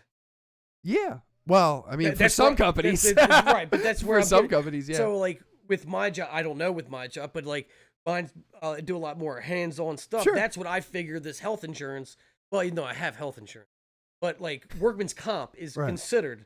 You know what I mean? Like, Right. that's more on the lines of, like, if injuries on the job you'd be concerned with. It's nothing to do with me smoking. Right, yeah. And Yeah. you're paying insurance as far as, like, going to the doctor and whatever. Sure. Okay, but how much of that's dealing with my daily life, every day? Yeah. I don't know. I agree I don't with you. see how the company can physically charge you. So like I said, I see it from both sides. And some companies are really cool about it. And then You want more money? Don't smoke. You actually double because you're also having to buy the stuff that you're smoking. So yeah. that's whatever. Just I know. I know. I would like non-entities to stay out of my life. I mean, yeah, I agree with you. I mean, my thought process on it is just kind of like, well, if it was my company, I might do the same thing. I don't know. I wouldn't want to tell anybody else what to do. I would say, okay, because somewhat how my company don't care what you do. Yeah. As far as Off the clock extracurricular and shit, activities. Doesn't affect, work performance. Yeah. And you're not doing it at work. It's kind of, you don't ask, don't tell kind of thing. And that I appreciate that from it because, I do whatever I want to do. Well, yeah, you like your privacy. Right. Right. Because, again, it's not affecting my work performance. Right. Yeah, and again, let me reiterate that I do agree with you in the sense of being like, damn, I wish this place wasn't telling me what I'm sorry, I like smoking. I don't, kill me. I don't fucking know. Like, well, I'm smoking every day, so I'm killing myself. So now that for me, that policy extends to all extracurricular activities, not just like whatever. Yeah. Not that I would want anybody to be doing anything else. Sure. If you do it, then you have, you're nobody should be able to really tell you, shouldn't do it. Won't do it. I don't know. Yeah. It's your decision. I think I'd probably feel a lot better about those kind of things if there was like an age restriction. Like if you were under 21 and you worked for a company and they like made it mandatory for you to have like a physical or you can't smoke and stuff, I would be like, yeah, you're under 18 or you're under 21. So yeah, why not? They do that with alcohol. And how much did you drink when you were in high school? Yeah, that's a good counterpoint. So that, no, you're right. Yeah. That was something that was enticing about. Yeah. Fuck. We're going to go drinking. Yeah, baby. Right. Illegal. Yeah. Yeah. But I think that at least with younger generations now, it's more vaping, but cigarettes is out. Even though they raised that up to 21. What, the cigarette smoking age? Some places, I'm pretty sure they did. Yeah. Well, and the biggest thing is, like you said, I mean, no young person wants to get out of fug and smoke it and smell like garbage like for the rest of the day. I mean, that's just how they are. Like anybody really, that is in the, like, for me, right? You are the only person that can smoke around me Okay. where I won't leave. Okay. I've said this for a long time. And it's because most of the time I'm at your house. I'm not going to ask you to open up a fucking window of your house or anything like that. I don't. Yeah. Second, I used to smoke, so doesn't really bother me, to be honest. But when that's a lie. No, that's a lie. I'm sorry. It does bother me. Yeah. But I tolerate it because you're a close homie, and I don't really I'm not in the moment. It's not bothering you, right? If my old job that I used to be at, old dude used to smoke all the fucking time, and oh my God, I used to want to throw him out of a fucking car just because I just would be like, dude, you're smoking. There's 4 other people in this place. You're getting in a closed-in area, and it just it smells like Mordor in here. I don't understand. But I've said this for a long time. It's like, Mike is the only person that can whip out a fug, smoke it right in front of me, and it doesn't bother me. There you go. Like, anyone else, though, I'm literally like, yo, put that fucking shit out or walk the fuck away from me. Or I'm about to walk away from you. I appreciate it. Yeah. I mean, well, and that's the thing is it's like, I've also been in situations where someone's just smoking out on the side of the road and you're walking down the road and then the people that you're with are like, ugh, and like shit like that.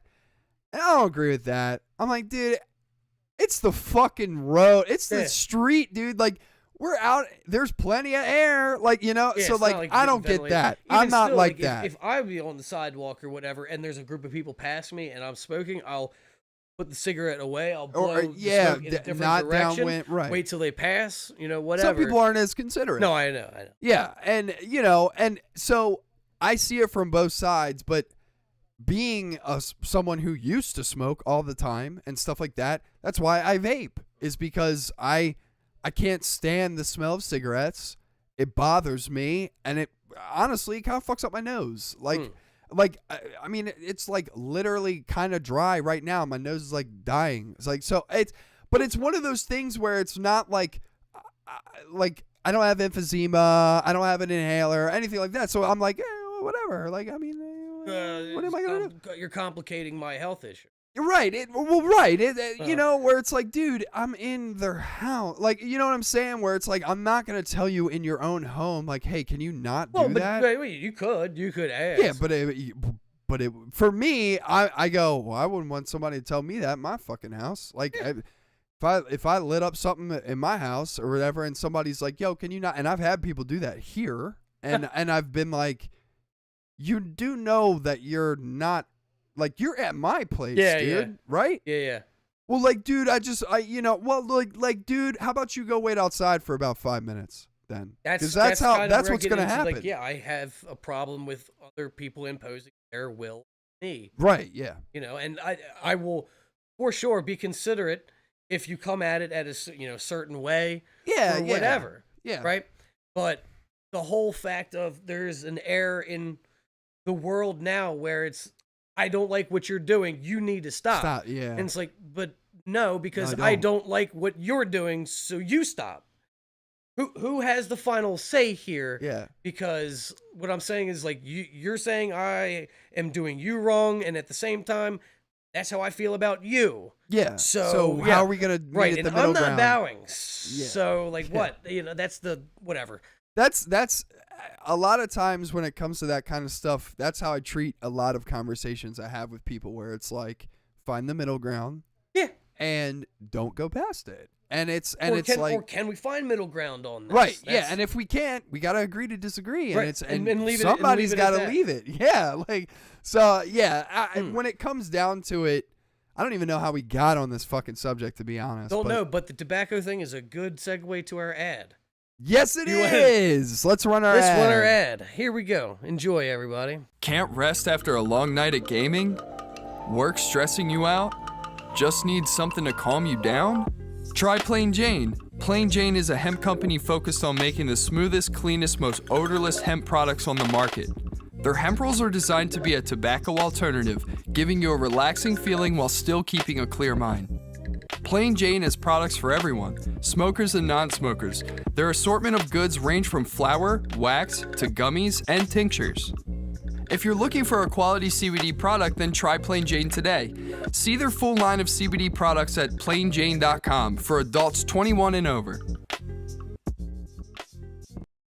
So thank you, Plain Plain Jane, Jane, for sponsoring this episode of Roach Room Podcast and for supplying us with a little gift box of Plain Jane products. That was good. I was going to say, me and Mike. Now, I do have a discrepancy, though.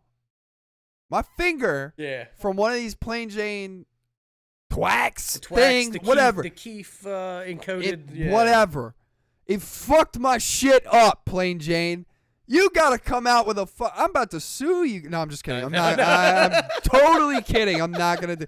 No, but so I was lighting said Twax thingy, and my boys, like, it just went up like the fucking California forest and just started like fucking. And the keef that's infused with it, when it lights up, it turns into basically liquid like wax, and this bitch just dripped on my finger. It was the drip. I thought it was just like a flash. No, this thing dripped on my finger. That's why I was like, I got wax all over me. I got to wash my hands. I go in to wash my hands. My finger, I look like Freddy Krueger on my finger. I'm like, bro, what the fuck? So, yeah, I got a little blisty boy on my finger. You did get a blister. Yeah, man, it's fucked up. And then, bro, then I get home and I'm making food. Yeah. And one of the fries falls off the pan at the bottom of the oven, and I got the racks on there, and I'm not gonna lie to y'all, I'm a lazy motherfucker. I said, I'm not getting these racks out of here. Fuck this shit. I'm not doing this. Because the oven was on. So I'm like, fuck this. But I should have.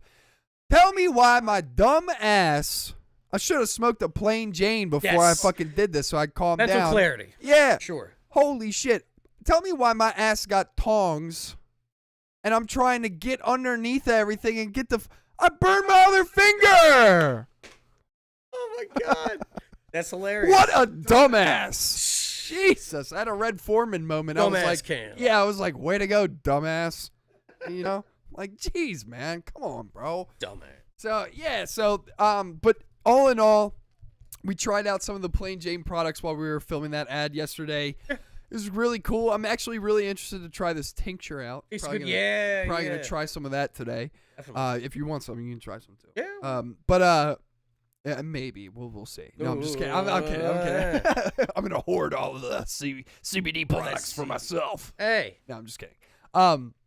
Yeah, if you want any of that shit, just let me know. If, like, you want one of them on the ride home or something, just let me know. We'll see. Whatever.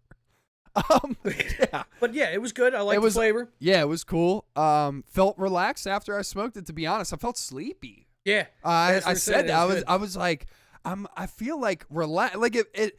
When you drink like a big cup of like chamomile tea, and you never drank chamomile tea before? Damn, it's actually really good. But I've drank chamomile tea before, and I get like a lot of people say it's like you get like cozy.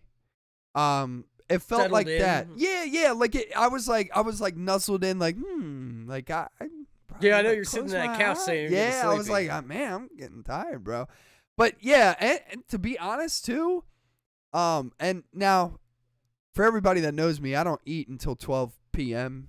Intermittent fast, and when I was leaving yesterday, I had a bag of chips in my bag because I woke up and then immediately got to you and stuff. Right. And bro, I tell you what, I don't know if it was Plain Jane or whatever, but your boy was hungry when I left. I was like, I ate that entire bag of chips on the way home. I was like, yep. Nice. This is happening. And then, and I went to the grocery store after that too, but I was like, can I make it to the grocery store? And I looked at a bag of chips. I said, damn, baby, you look good. I'm going to have to take some of the chips out of you. Yeah, baby. I just can't stop. Yeah. Facts. Dude, what is the one chip? Have you ever been one of those dudes that's eaten one chip before, like out of a bowl or something, and then you just don't eat any anymore? I can't do that with chips. Like, maybe, I don't know. Like, really? Generally, if it's my bag of chips or Well, whatever. no. I'm talking like at a party or something. You like, there's like a bowl of chips there or something like that. You like go over, take a little bit, and then and then maybe walk away. Huh? Bro, I can't do that. I take the whole fucking bowl. I'm like, every chip in this bowl bowl is mine. Yeah, I can't do it. Same thing with a bag of chips. I usually, if I'm out somewhere, like party or whatever, I'm not eating it. Really? Wow. I hate it. What do you mean you hate it? I can't. I don't like eating around other people. What? I don't. What do you mean? I don't understand. Yeah, like just go over. There's a house party or whatever, and it's like, is that why you never eat in the studio? Yeah, of course. You don't like eating in front of people? Well, no, I don't eat in the studio because it's a studio. Yeah. Okay. And I just like I'll go upstairs after everybody's gone and eat because I'm not taking the time out. Like, hey guys, I know we're in the middle of this. I need to take a quick dinner break. I'd never care if you gotta eat. No, you gotta eat, baby. But that just don't put breaks on the project. I'm lying. You have eaten in front of me before. I know. When we went to Rofo and then Matt and London almost got shot by your fucking dad. Oh yeah. Oh yeah. Shit. Well, I remember eating in front of you. Or we both ate in front of each other. Yeah. But I think that's the only time. Well, yeah, because if it's like a house party or whatever, yeah, it's like, hey, we got burgers, sandwiches, help yourself. Nothing against the food or you, whatever. I just don't want to eat it in front of people. I just don't like. No. What if you took some to another room and you ate it in front of nobody? Is that okay? Probably is that something not, you would do? No, because that's weird. Oh, really? That's weird. Okay. Yeah, if I just took something and went off. Yeah, no, that's a little weird. Yeah, but no, I don't. Fair enough, man. Hey, no disrespect. I'm that dude at that party that they go, don't tell him where the food is. Because I literally, I'm like, fuck all these girls. I don't give a shit. I'm going to eat all this fucking food, bro. Your boy can eat. Yeah. I'm sorry, but your boy can eat. I can too. I've had people tell me, how the fuck are you skinny? I agree. And I I'm don't like, understand. I'm like, dude, I don't know. I just got it from my daddy. Fast metabolism, baby. I guess. I eat. When I say I eat like a pizza, I eat like an entire frozen pizza to myself. To me, 12-inch pizza, bro. I'm not playing, bro. I eat the whole thing, and then an hour later, I'm eating something else. Ugh. I can't, especially because I intermittent fast. So when that food window opens, I'm like, oh, it's time. It's time. Oh, bro. Now at my new job, they let you take your break whenever you want. So I wait until like 1:30. So you have like no time left. Well, yeah, that's like, come on, bro. Yeah, like big brain. Yeah, big brain. Yeah. But at the same time, it's like by like 1:30, if I haven't eaten yet, I'm like a fucking raptor in Jurassic Park 1.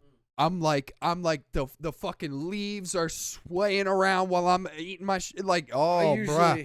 I usually don't have a problem. I don't eat breakfast 90% of the time. Yeah. I sometimes eat lunch. Right. But mostly it's just dinner. Right. Yeah, me too. Same.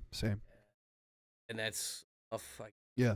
So I love in the morning, man, when people just randomly, when people are like, wait, you don't eat breakfast? Man, and I'm like, it makes just sick thinking about it. It makes me slow. And it makes me want to go back to bed. Right. And they're like, well, what time do you eat? I'm like, I don't eat until after 12. And they're like, I don't know how you do that. I'm like, simple. I don't know how you shove fucking food and sugary ass shit in your face at 7 in the morning. I mean, it doesn't really have to be sugary, like bacon, eggs, that kind of thing. And I'm just like, I can't do it. No, dude. Nah, yeah. If like how are you digesting that at that time, man? I'm sorry. I can't. Before I started doing the podcast, I used to have breakfast every Sunday.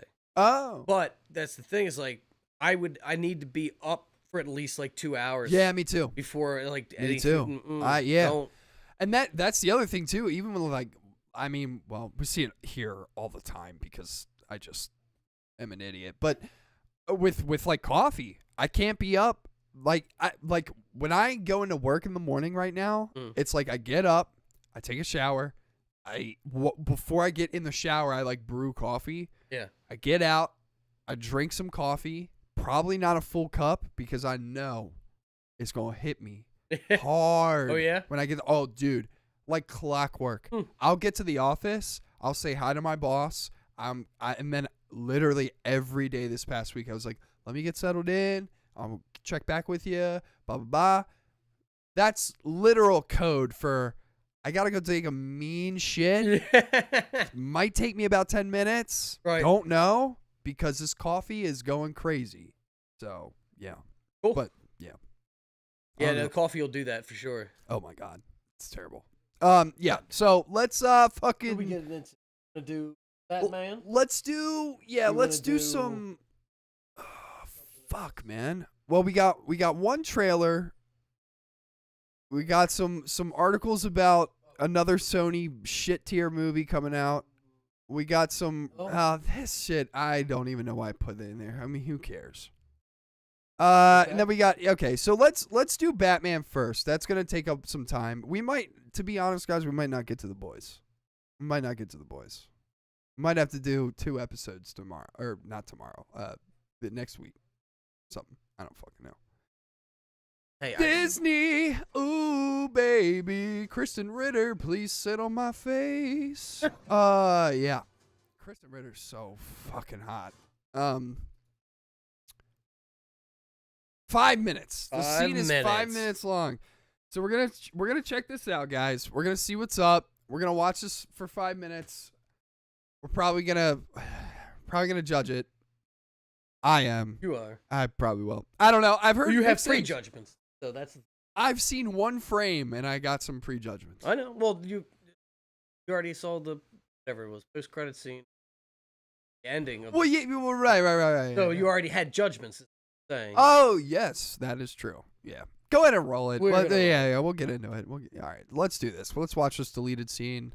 The Batman. All right.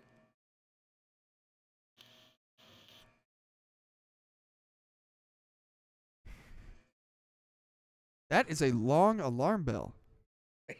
Sheesh. I like these shots, though. It is shot so beautifully.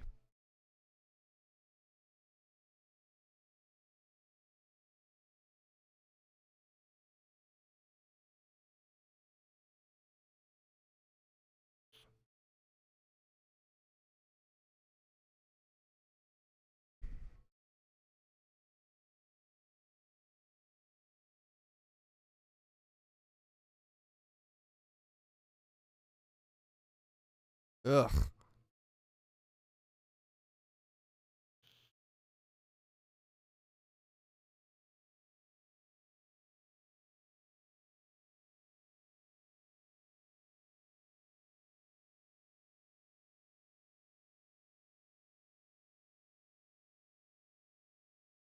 I can't even understand him. I don't even know what he. Anniversary. Oh. Can you put closed captioning on? This is crazy. Okay.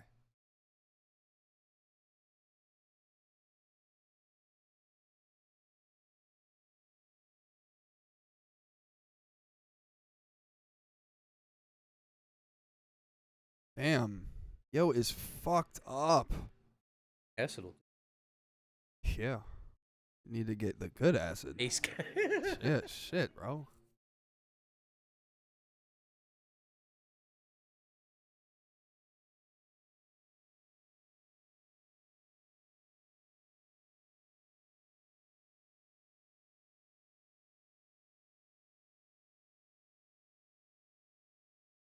Mm.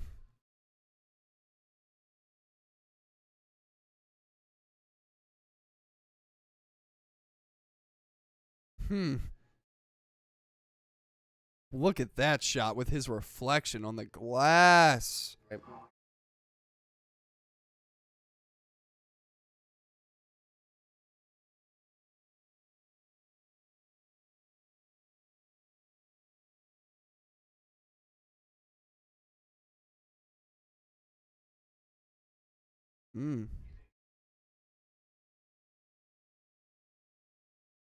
Pause it really quick.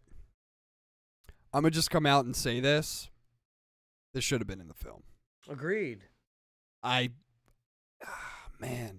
Agreed. This it doesn't is a seem real, like it was like this cut is for... a really good scene. I think it was cut because WB was scared to show a Joker. But they did. Well, not like not like this. No, but they still did it. This would give more context to him being innocent. I agree with you, and I think that it really... Yeah, just play it. Just play it. We'll analyze and stuff afterwards. Sorry.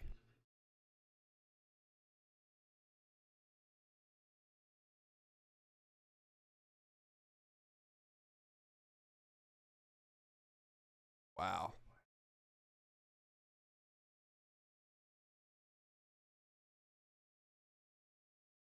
Dude.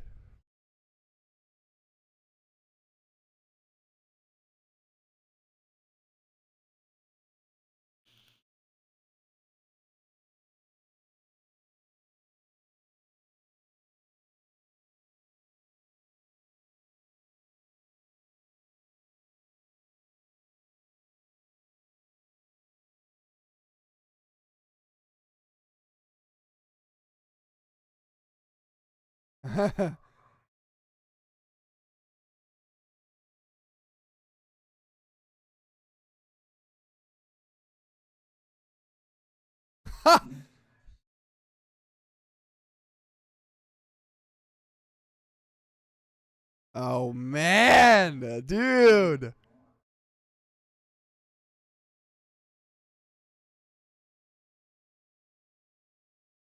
Oh, my God.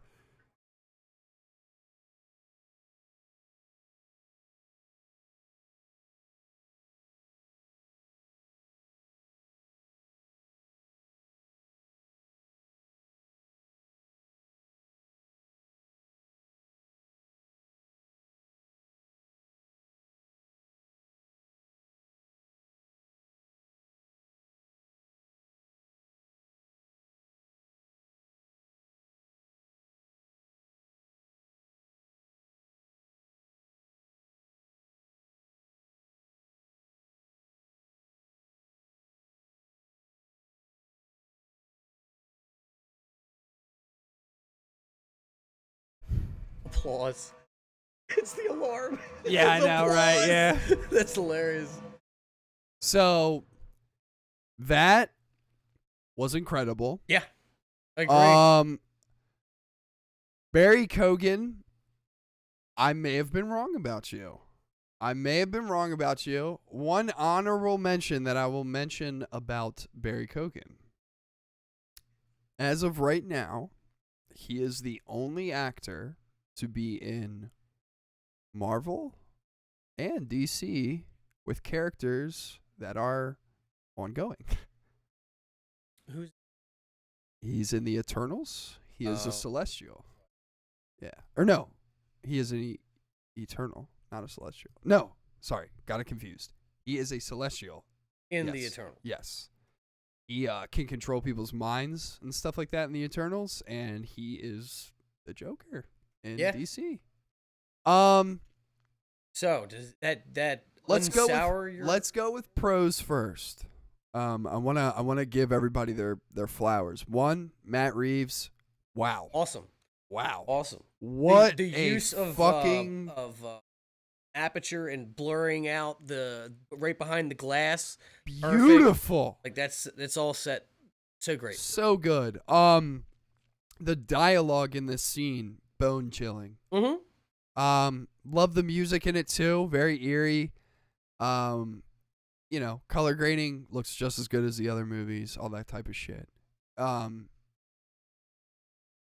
gotta say, having Batman go to Joker in Arkham, give him Riddler's file, let him read it. I want to know how this dude thinks. You know exactly how he thinks. Like, just it was believable. I was like, wow, that really is the Joker, and that's really Batman. And right, they had the relationship that they had. It felt very... It's his first anniversary, it's paper, and yeah. So... Felt very Killing Joke to me. But and to think that, again, this is only 2 years. This is 2 years within Batman being Batman. Right. If it's their 1 year anniversary, that means he was doing it for 1 year before he caught Joker. Yeah. First time. So what happened in the... okay, that kind of ties into my cons. And why I think they didn't release this scene. because when you see something like this, immediately your head goes to, well, then fuck Riddler. I want to see what happened in Batman Year One. I want a Batman Year One film. So I think that's probably why. I wouldn't say fuck Riddler, but yeah, I'm still. I mean, it makes intrigued. Riddler's like villainy and character in the film kind of get sidelined to me. Because I see that and I go, I don't care about the Riddler anymore. I want to see what's going on with the Joker, bro. Yeah, but when at are the we same, going back to at the Arkham? same time, the end of the movie, you get the Riddler talking to the Joker. Right. Which so is, it's like, yeah. oh, well, okay. Now, and if you already had this, then you'd already know that the Joker knows who he is. Yeah. Knows all the, but you don't get that content. Yeah. Right. When you're watching the movie, it's, oh, God, he's already in the cell and he's got a new cellmate instead of he already deeply knows knew. this guy. Yeah, and, because Batman told Joker about him. right. So for me, I go, nah, that needs to be in the movie. Yeah, agreed. That needs. So when the I director's cut comes out, It'll be. I'd be interested to see where that fits in. probably, honestly, I would say it's probably right after, Right after the funeral and the I think before that. I think it's before that. I think it's after Riddler conks the first motherfucker on the head. And then, because that's when, remember, after that crime scene, that's when Batman starts to get really involved. And I think Gordon would show him the file, say, this is who we're dealing with. Do you know anything about him? No, but I know somebody who will. Let me go to Arkham. The only reason I would say no, that it would be after that, is that he had the crossword puzzle thing filled out that Alfred figured out. Cipher. Oh, yeah. So yeah. that you're it right. would be post that. Yeah, you're right. But wow, man, deleted scene. What a gold nugget that is. Yeah, How that was pissed good. do you think Barry Kogan was? Depends on what the forthcoming things are going to be, you know. Mm. But it's also out there. Again, not to the masses. I mean, he ain't no Joaquin Phoenix or Heath Ledger. I'll give you that. But I'll True. tell you what. You know what he I'll was, see this motherfucker play Joker over Jared Leto any day. Any day. I like Jared. What? He's main actor in my favorite movie. Oh, well, I thought you said you liked Jared Leto's Joker. No. I was no. get out. No. Yeah. Okay, good. No. Yeah, I don't mind Jared Leto. I think he's good in some films, but Requiem for a Dream. That's my favorite movie. Yeah, I There you know. go. He's in Fight Club and Yes, he is. he's also in American Psycho and Yeah. Yeah. yeah. You if you don't look for him, you kind of miss him and because you're like, wait, who? And he Wait, just that's changes him? his look. Yeah.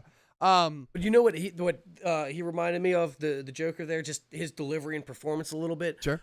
Jake Gyllenhaal as Donnie Darko. That kind of like that's when I heard his voice and all that. That's what I was envisioning. I could see that. I have heard that this Joker is based off of the Buffalo Man. Okay. So, which I could see. I'm like, yeah, that definitely looks reminiscent of the Buffalo Man. I like it though. I like how deranged he looks. Yep. It's I weird like the because physical scars. That was cool. his hair, his the hair hair looked looks real good. Fucked up. Yep. His face, a little weird. Look for Joker. Yeah. Little weird look for Joker, but I think this Joker, you could do a New 52 complex with him, which I don't know if you know what that is. So there's a comic arc in Batman that's called the New 52, and it starts with Joker. Joker finds out in this comic book arc, it's like Joker first discovering that Batman is Bruce Wayne. Okay. So then Joker starts to kind of talk to Batman like, he starts to talk to Batman like, I don't understand why you wear a mask type of thing. Okay. There's an iconic moment in that comic book series where Joker finds out that Harley Quinn and everything that pretty much Joker's dynasty is like, everybody's like doing other shit now and like he's like pretty much forgotten about. So he gets really pissed off, and he ends up cutting off the front of his face and wearing it as a mask. And he leaves Batman a note in blood in Arkham with one of the Arkham employees' faces on the wall, like a fruit roll-up. And it says, "Look who's wearing a mask now." And I think this Joker, you could easily do that with that motherfucker. I mean, if they keep in the rated R realm. Yeah. Oh, and dude, I'd say it needs to. Please do. But that's the problem. I'm trying to see this Joker go wild. Problem with merchandise. Make the money. Yeah. Lego sets. Sheets. This and the film curtains. didn't have no Lego set. No, I know. I'm just saying, just generally with Batman, superhero. I don't know. I think this movie got received really well, and I think they might might go stay in that lane. Yeah, I think they need to. I think DC goes, well, we're gonna make dark hero movies now. We're gonna make evil horror movies now. Yeah, not horror movies, hero. but they're still very, very dark, very gruesome. Well, I think, I mean, looking at this Joker, he is horrific. Mm-hmm. He is. I mean, it looks like a horror movie. Right. To me, so I like it. I think it's good. I'm here for it. Sure. I wish it was in the film. I'm so glad to see this complete 180. Yeah, me too. So, well, and that's the other thing, is that the scene that he had at the end of the film is very obfuscated, very shadowed, very like too much. And then they show you him, and it's like, what the fuck am I looking at? If you would have did this where he's out of focus, and then they give you that little snippet at the end whether it's his face and his mouth and shit, at the end I would have been like, yeah, right, this makes sense. Yeah. At the end, seeing it in the theater and with the original ending and shit or whatever the fuck or whatever we're talking about, it's like you see that and you're like, who the fuck is that? Right. And you have to deduce just from the mouth that it's like, oh, that's Joker. Yeah. And that's what pissed you off. Yeah. That's where if this was in the movie, giving it more context, should have left it in. He was, you would know he was already there. And it's not like the scene is 10, 12 minutes long. It's 5 minutes, bro. You got a 3-hour long movie. Just fucking throw it in. Probably could have cut 5 minutes somewhere else. Yeah. Yeah. I don't know, but yeah, that was a good scene. For sure. Really good scene. For sure. Wow. Sad that it's cut. Can't wait. And then do you think with the director's cut, you'll have even more deleted scenes? Oh, I don't know. I don't know, man. That would be cool. Because that would be really interesting. Then you're really raising it from 3 hours if you're adding more deleted. Yeah. You're looking at a Snyder cut at that point. I think a Reeves cut. Will this scene be in there? For sure. Mm. Will there be other ones? I don't know. If they do have them, I gotta say it's probably not more than 4. It's not more than 4 additional ones. I might be remembering this incorrectly, but I could have sworn that there was in the early releases of photos and stuff like that. It might even just been people theorizing with that one group of thugs in the beginning with the white faces and whatever. But like there was hints towards the Owl Society, which is apparently another villain organization. Matt Reeves has said the next big villain that he would like to do is the Court of Owls. So, right. So that, but I remember physically seeing like set pictures of people in the owl mask. That was nowhere in the movie.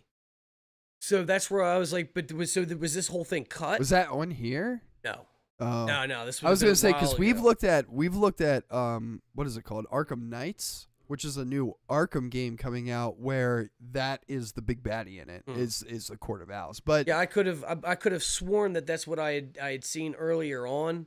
But again, that might have been theory videos speculating like who are these people under the beginning fights, right? Those people. I think it makes I like that those goons are in there now, especially with like this scene, because I'm like, yeah, these are Joker's lackeys like waiting for him to get out of Arkham. Like they're still doing fucked up shit. Right. Like in Joker's name.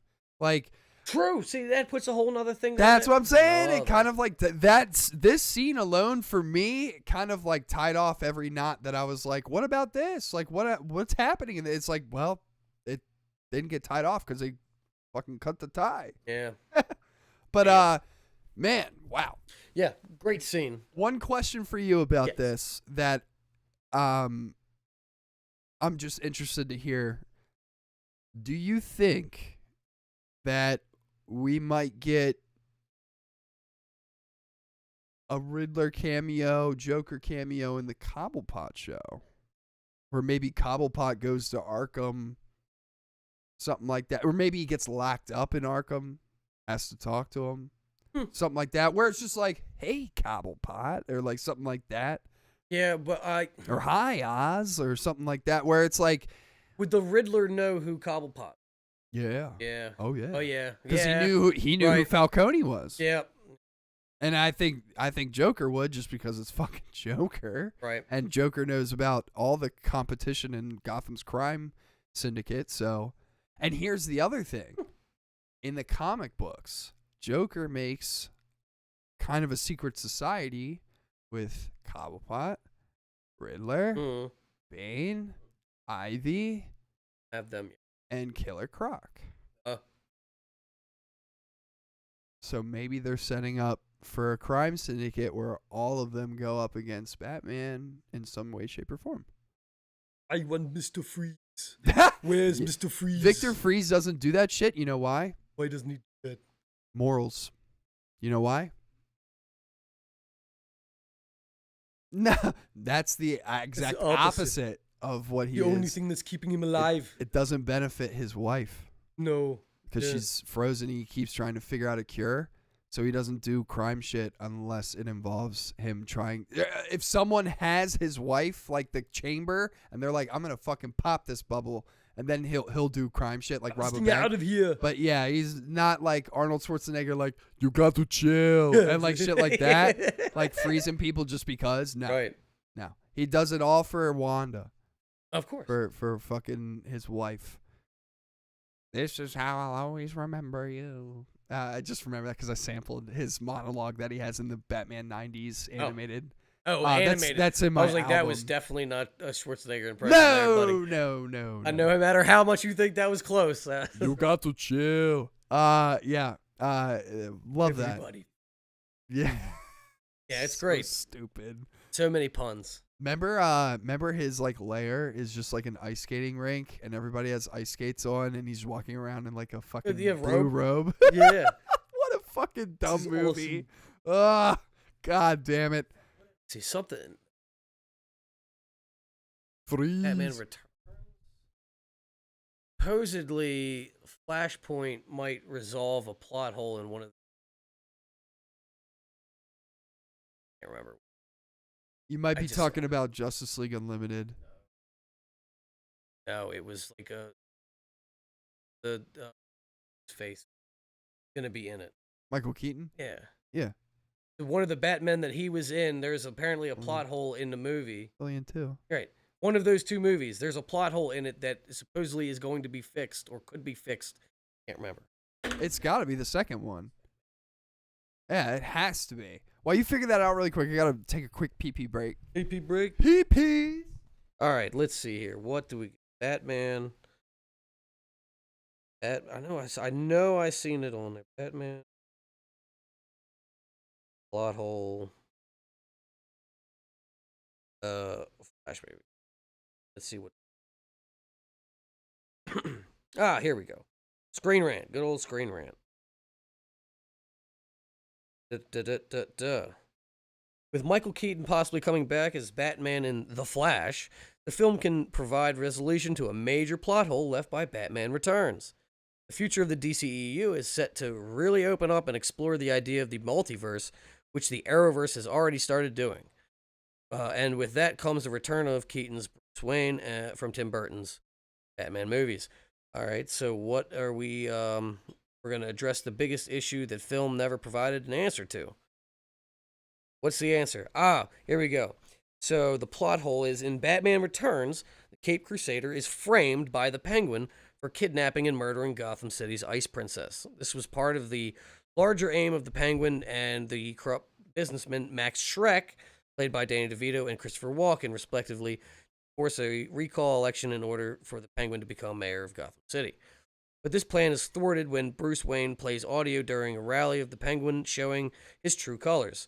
Once the Penguin opens fire on the now angry crowd, no one longer falling for his facade, he's forced to flee back to the sewers of Gotham. This is one of the big problems, though Batman himself was never cleared of Princess. So, in the movie, they never resolved him, like, actually being accepted by the people going, oh, you're not the murderer. In the Flash movie, they might address. They will, and I'll tell you exactly what's going to happen in Flashpoint. They will not accept him. He'll be deemed as an enemy of the state, and Batman will start using guns in Flashpoint. What? Because that's literally what happens in Flashpoint. Oh. It maybe not like he gets framed for that, but no, in he already Flashpoint, did. That's what I'm saying. In Flashpoint, Flash goes to a point in time where where it's a different universe, and Bruce Wayne Bruce Wayne dies with Martha, and Thomas Wayne becomes Batman and kills people. Yeah. Yeah. But this is Michael Keaton's Batman. Yeah, I know. Doesn't matter.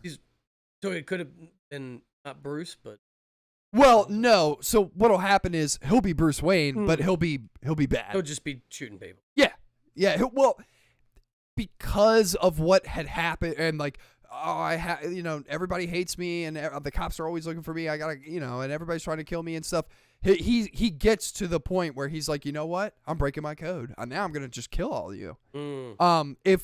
If you ever watched Batman Beyond, back in the day, on the first episode, that's why Bruce Wayne gives up being Batman in Batman Beyond, is because a criminal beats him up enough to the point where Batman picks up a gun and holds it to him, and the criminal's like, I thought you didn't use guns, and he's like, yeah, well, bitch, now I'm going to. Okay. And then you leave me no recourse. Yeah, like, I mean, obviously he doesn't shoot the guy or anything, but he gets to a point where he, it gets him on the ground, blah blah blah, and the cops show up, and then Batman like leaves up out of there, and you could tell like Bruce is like, what have I fucking done? Like, and shit, yeah. So, but in Flashpoint, this Batman kicks ass, takes names, and is basically like Jason Todd with a Batman costume on. So he's fucking people up.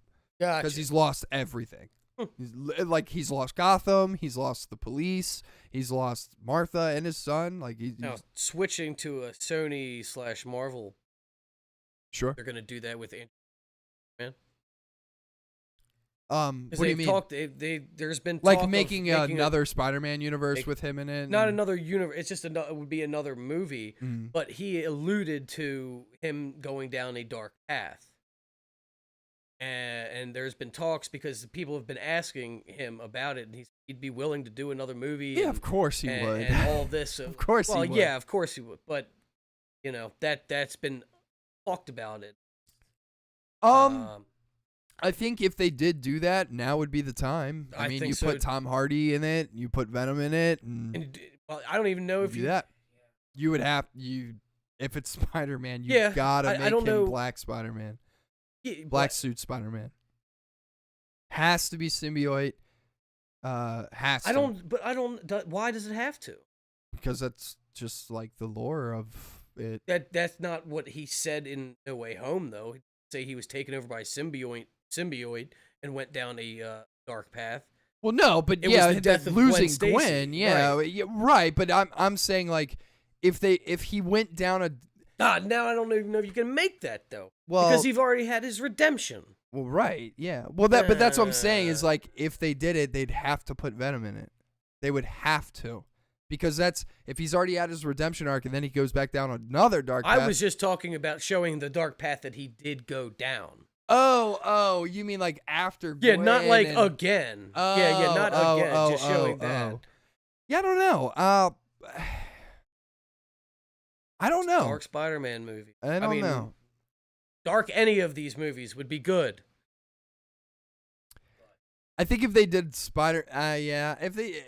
if they did Spider-Man because it's Sony, they would have to put Tom Hardy like Venom stuff in it.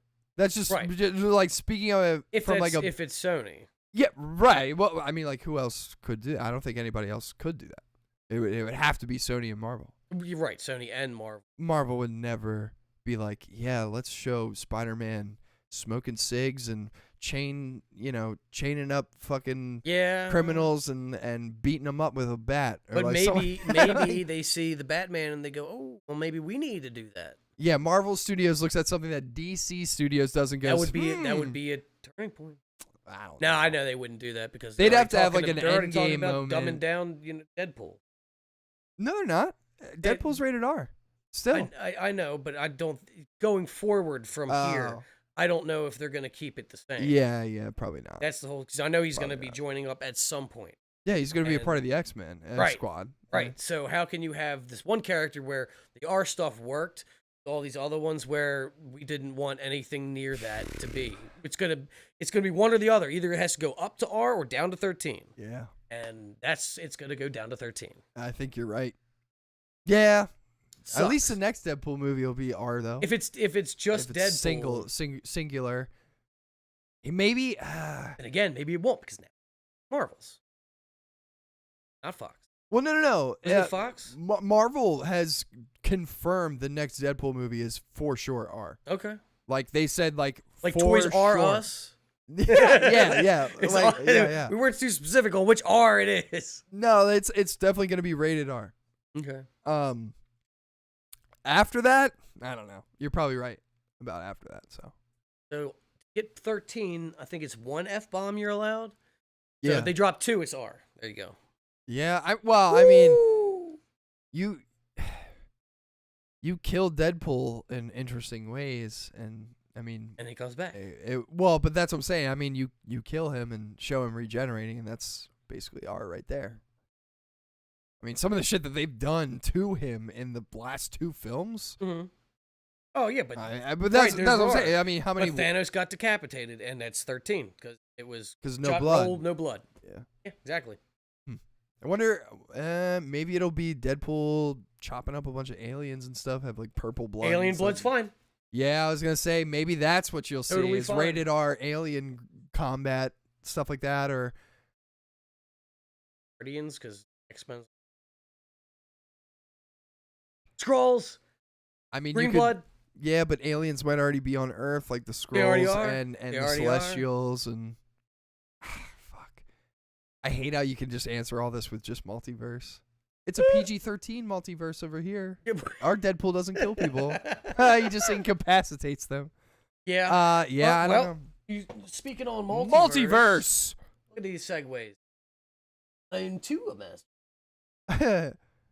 Let's talk a little bit about my boy, Doctor Strange. We finally got a runtime for this movie, and it is long. Long. It is long, man. I've read this article already. I will not lie to you, and it is 148 minutes.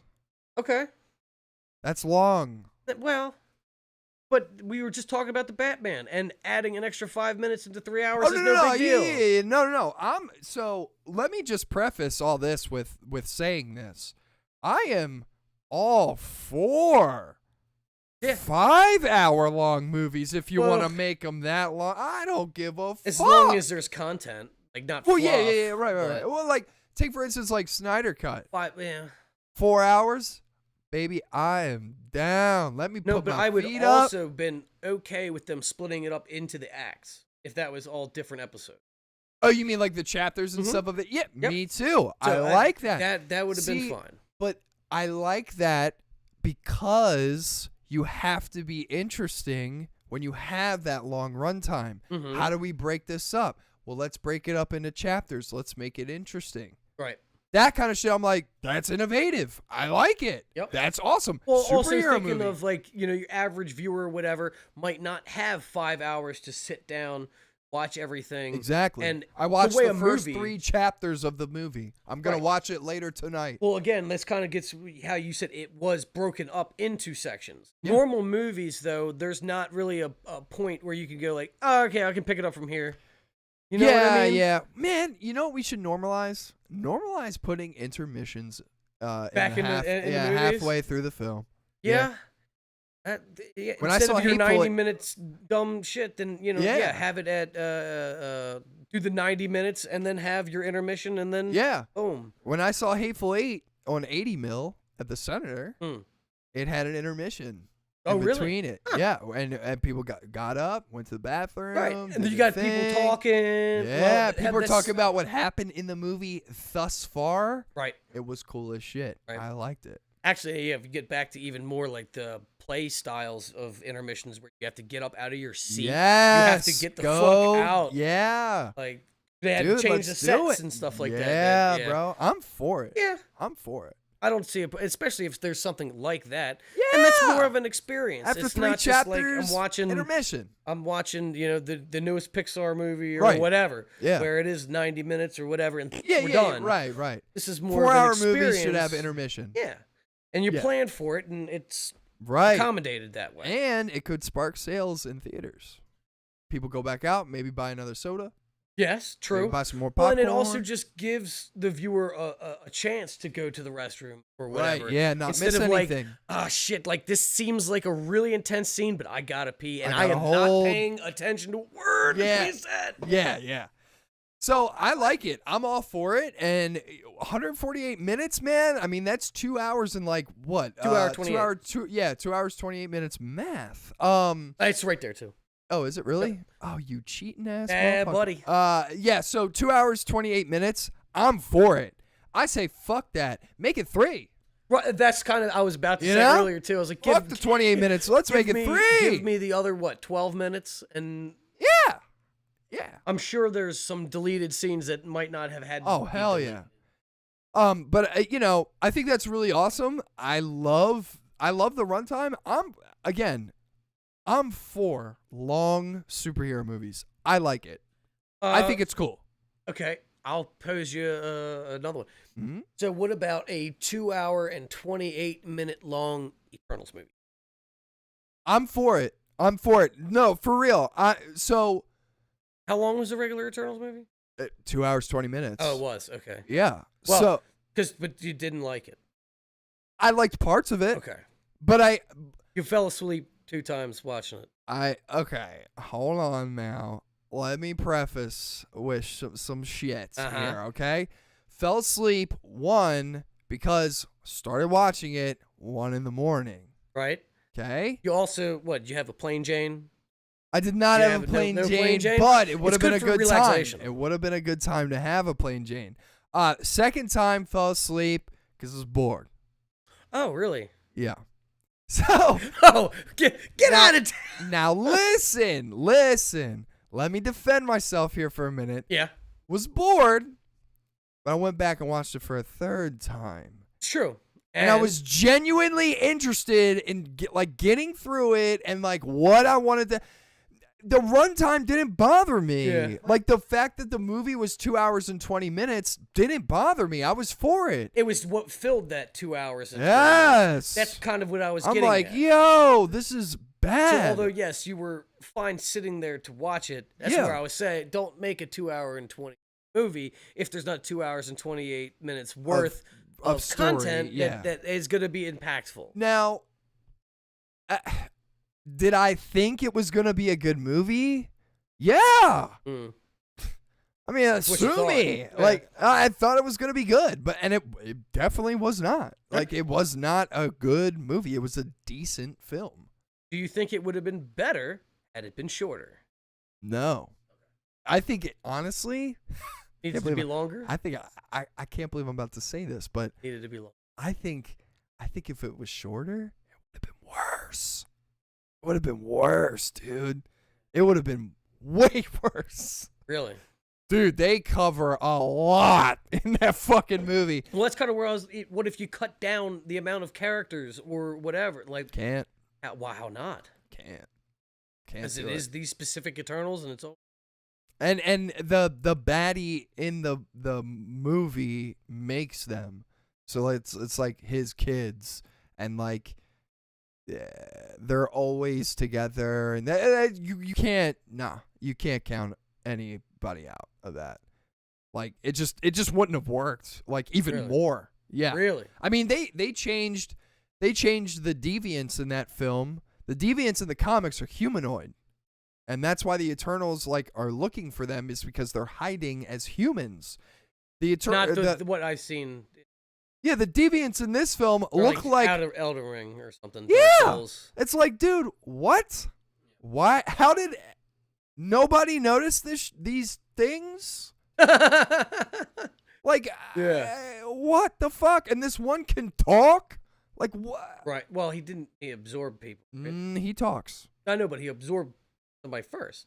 Yeah, he absorbs Ajax. Right. And had communications. No, before that he can communicate. Oh. Yeah. I mean, he doesn't talk, but he can communicate with the other deviants, yeah.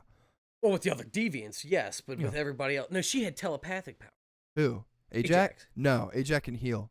Heal. Yeah. Okay. So that anytime that's the whole thing in the fucking movie, is that every time they see this stupid ass motherfucker deviant and they fuck him up massively, and then he comes back and he's like, "Hey guys, what's up?" Like, and they're wondering like, what the fuck? How can he do this? And it's because he absorbed and then they Ajax. eventually they figure out like, you know, he absorbed Ajax. But yeah, so with the Eternals film, I don't know. Would I have watched it if it was longer? Yeah, I would have. To be honest, I would have. Like I would have watched it for sure. Anytime I see the runtime of a movie, if it's under 2 hours and it's like a Marvel film, I don't really expect too much, to be honest. Like when it's long like that, I'm like, yeah, baby, they're gonna have so much lore, so much shit in this bitch that I'm not kind of like with Prisoners. I wasn't expecting that to be a long movie when you said we're watching this movie, and I'm like, oh yeah, Hugh Jackman, and there's Jake so Gyllenhaal much movie. in that movie. I'm thinking it's a regular movie, maybe So an hour and much a in half, that 90 movie. minutes. No, It was wasn't. literally It was long. it was 2.5 hours. Yeah, Same thing. so But it needed it. Right, exactly. And I think in films, and I mean, you know, Eternals, even though it wasn't really a big hit or anything, I think Eternals needed that runtime. And, you know, longer is another conversation to be had. I don't know. I can't even make a fucking 40-second ad without pulling my hair out. So when it comes to that kind of movie, I don't know. And they also had reshoots and they had COVID problems and stuff like that. And I don't know what all that goes. I don't know all of the details and the, you know, how that affects everything when you're on a movie set and everything, how that affects the cast and everything. Oh yeah. Like, but so, and I'm not justifying the movie at all. I think it's still a decent movie. I don't think that any of that shit, like, you're still spending millions of dollars. You still have an obligation to make a good film, make a good fucking film. Right. But lengthwise, fine. It's cool with me. Even at the end of Eternals with the shit that they do in like the last like 10 minutes, I was like, what? I can't wait for Eternals 2. Like, just because I'm like, what's going to happen? Mm-hmm. And I can't wait for, oh man, Blade's movie. Oh, if Black Knight is in Blade's movie, my dick will be hard the entire time. The entire 2 hours and 30 minutes of that movie will probably be. But yeah. There you go. So with that all being said, I'm really stoked about the runtime of this. I think especially with like No Way Home, I think Marvel has proven themselves that we can make long films that, you know, have interesting things in them that audiences want to see. And I think, you know, Sam Raimi is going to do a bang-up job. I'm excited to see Benedict Cumberbatch, you know, reprise his role as Doctor Strange. It was fun seeing him be that in No Way Home. And multiple. Yeah, and that's another thing. There's just so much in this movie to unpack, and you know, we got Elizabeth Olsen back, and it's post WandaVision, so she's talking about things that happened in WandaVision. Yep, so you get to see part of WandaVision. Right. There's gonna be a whole like tie-in thing that Marvel is just so fucking good at doing that, you know, it's like if you watched WandaVision, you're gonna feel special while you're watching Doctor Strange because of Wanda. All right. So I'm excited for it. I think, again, I'm one of those guys that go, make it fucking longer. I don't care. Yeah. Make it longer. Again, I agree with that as long as there's substance. Yeah. Yeah. So with that being said, you know, the 2 hours and 28 minutes that this movie is going to be, that's going to be very, very fucking awesome. I'm You're super definitely excited. see this.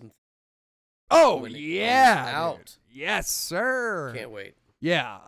So yeah, and hey, judging from what the article is saying, with Endgame, Infinity War all being 2 hour plus 2 hour 28 minutes, No Way Home is 2 hours 28 minutes. It might be industry standard for Marvel to come out with a 2 hour and 28 minute or 2 hours 30 minutes, whatever. You know, a 2 hour plus movie. I don't know if they're gonna do that for.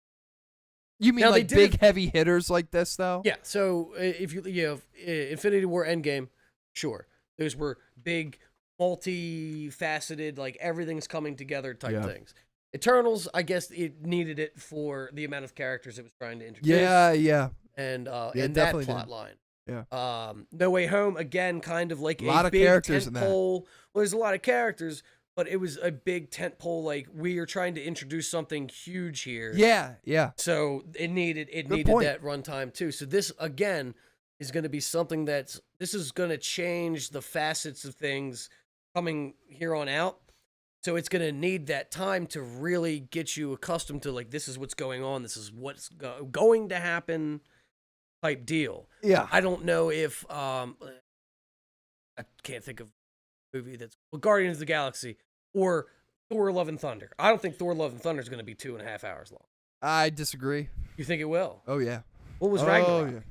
2 hours 20 something. Look it up. Really? Let's look it up. Oh.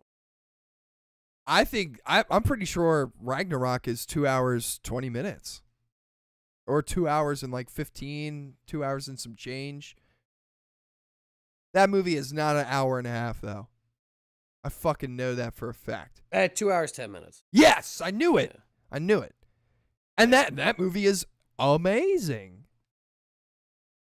2 hours and 15 minutes for Black Panther. So yeah, that's got to be industry standard. Has to be. Look, these films work as 2 hour pieces. People want to know the story about what's going on, and make your film 2 hours. Yeah. And if you can't, then maybe do some reshoots, add to it. Like I don't know. Fair enough. But yeah, so I think, and I'm gonna come out and say this now before anybody else does. I am gonna say this is the Marvel movie that is going to normalize magic use in the Marvel universe. Yeah. I think this film, you will see things. This film, I'm going to say this. This film is the surrogate, the stepping stone, the first step in introducing Adam Warlock. They already somewhat Big facts. Trust and believe Adam Warlock is going to get set up in this film. They already did, though. What? Cocoon in the end of Guardians of the Galaxy 2? Well, right. I'm talking like literally he's there. Yeah. Oh, you think? Oh, yeah. I think you're going to see him at the end credits scene, all right, dude. All right. Oh, no, he's not going to be like, hey, guys, I'm Adam. Yeah, no. But no. Like, I don't see how space is I gonna... think because, Adam Warlock uses magic and stuff like that. I think this film is going to be the first step. That might be, being... yes, the explanation. Because, we've had magic, and there's magic. We have the sorcerers. They use some magic. Yeah. But there's never been like a in-depth being like, magic is here to stay, bitches, in Marvel. It's true, but there was a quote from Thor 1 when he was talking to Jane, and he said, what you view as science is magic to us. It's There magic because you can't there is explain a reasoning behind how everything works. So that would be interesting for me is how they're going to explain, because at least with Sorcerer Supreme and everything, they're studying and how to do all this. They have actual apparatuses to help with that. Yeah. And all of that. So how is somebody who's disconnected to a degree, because they're not on Earth or Terra or whatever you want to call it, how are they connected to either the same or a different full of magic. Same thing with Wanda and stuff like that. Well, I mean, you got like things like the ancient one was pulling from Dormammu's universe, right? And and there's different realms. Wanda's pulling from Chthon. Yup. And that's gonna be.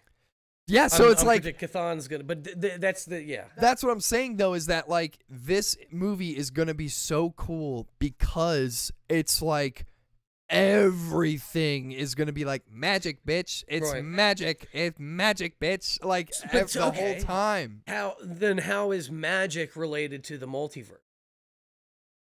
That's because that's what I see. This is the name of the title of the movie, Multiverse of Madness. Well, you would use magic to get to another multiverse. So Sling ring, baby. So then is Pimtech technically magic? Or is that science? Judging from Thor's explanation, it would be both. That's same. Yeah. I mean, I just want to see how they contextualize. I think that's an interesting bring up though that you're bringing up is like the fact that magic is only magic to us because it's not been explained we don't understand, yet. Right. And I think with even with a little bit of WandaVision, with her being in the basement of oh man, what is her name? Agatha. Agatha, yeah. You're singing the song. Yeah. But yeah, so even being in the basement with Agatha and introducing runes into it and normalizing that, being like, oh yeah, that makes sense. Runes, magic, got it. Powerful. With Doctor Strange, it was more of just like a like spell, like, you know what I mean? Like he waves his hands and the spell happens. Now I think we're gonna get an act like a legitimate like breakdown of like this is where you're pulling the magic from. Exactly. Yeah.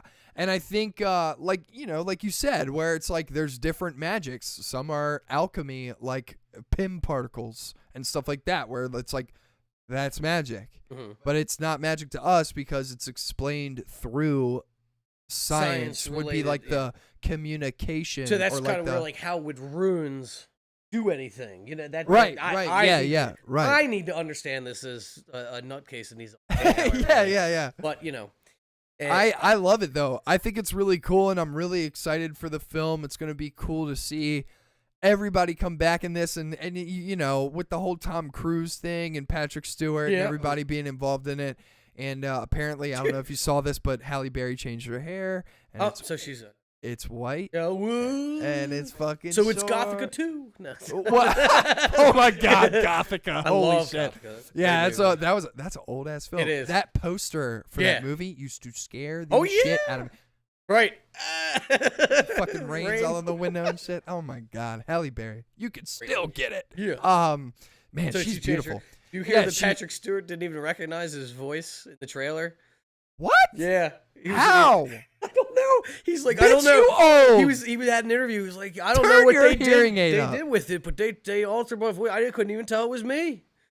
It sounded exactly Get the hell like out of you. here. Yeah. As soon as we all heard that voice, we're like, oh, We it's knew Patrick it. Stewart. Yeah, we knew it. What? Guys, Bitch. have you seen any of your movies? Yeah, for real. Nah. And it was one line. No, I know. Maybe we should tell him the truth. It's Right. 6 words, bitch. What are you talking about? Oh my God. They must have changed my voice, pitched it or something. No. Yeah, it's like, No. I don't think so. Maybe you're just old, and it sounds like an older Patrick Dude, that's Stewart's what he was voice. saying. He was like, you just see my shoulder and maybe an earlobe, but I did recognize the voice. Whatever. Who cares? Senile. Fuck Patrick Stewart. No, he's cool. Yeah, fuck him, bro. I'm just God? kidding. I mean, yeah, God. Yeah. So, Picard. Yeah, that's his name. I forgot. Not God. Yeah. That is Kirk who does. Yes. Right. Yeah. Okay. I'm not a Trekkie. Either. Oh yeah. Well, all right. Thanks for showing me. It's funny how up. we just know a little bit, but Iconic. yeah, Iconic. And now we're ending the show. See ya. Fucking love that. Do we got anything else? Well, Speaking of ending the show, we got plenty. What are you talking about? What are you talking about? Yeah. Oh, and then we got the trailer. No, let's not stick on that. Let's do the trailer and end it. Yeah, let's do the trailer and end it. We're gonna do the trailer. You might recognize this actress from a certain movie. Oh my God, fuck that. Oh, dude, he's jizzing for sure. So you might recognize one of these actors in this film. They are in a little film I like to call The Lamb, A24.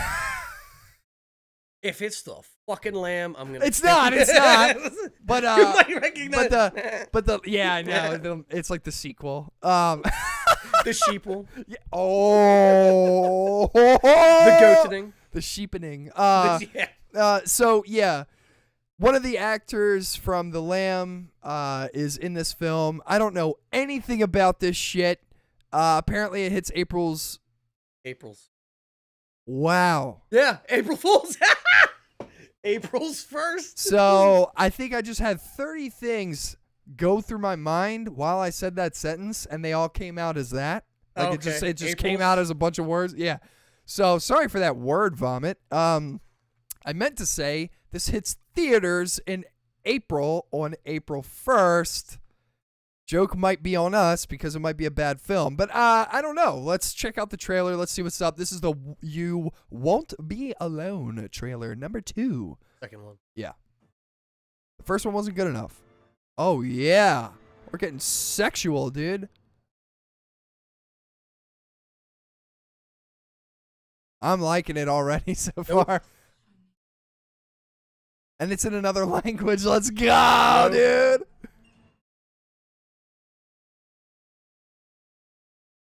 They're doing the same damn thing as the Lamb. They are. Focus Features usually has some pretty good stuff in it, though. There's going to be a lamb in here somewhere. Don't say that. What the fuck's up with that bitch's nails? It's a Witch of the Woods. Oh, my. I like The Witch. The Witch is one of my favorite films. Oh! Why are we seeing the same thing multiple times? There she is. You see her? That's the Lamb. Oh, so she is a witch.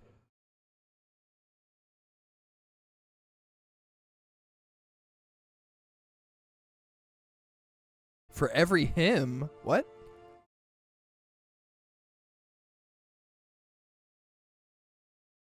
Damn, son. Dude, this witch is about to be getting down and dirty.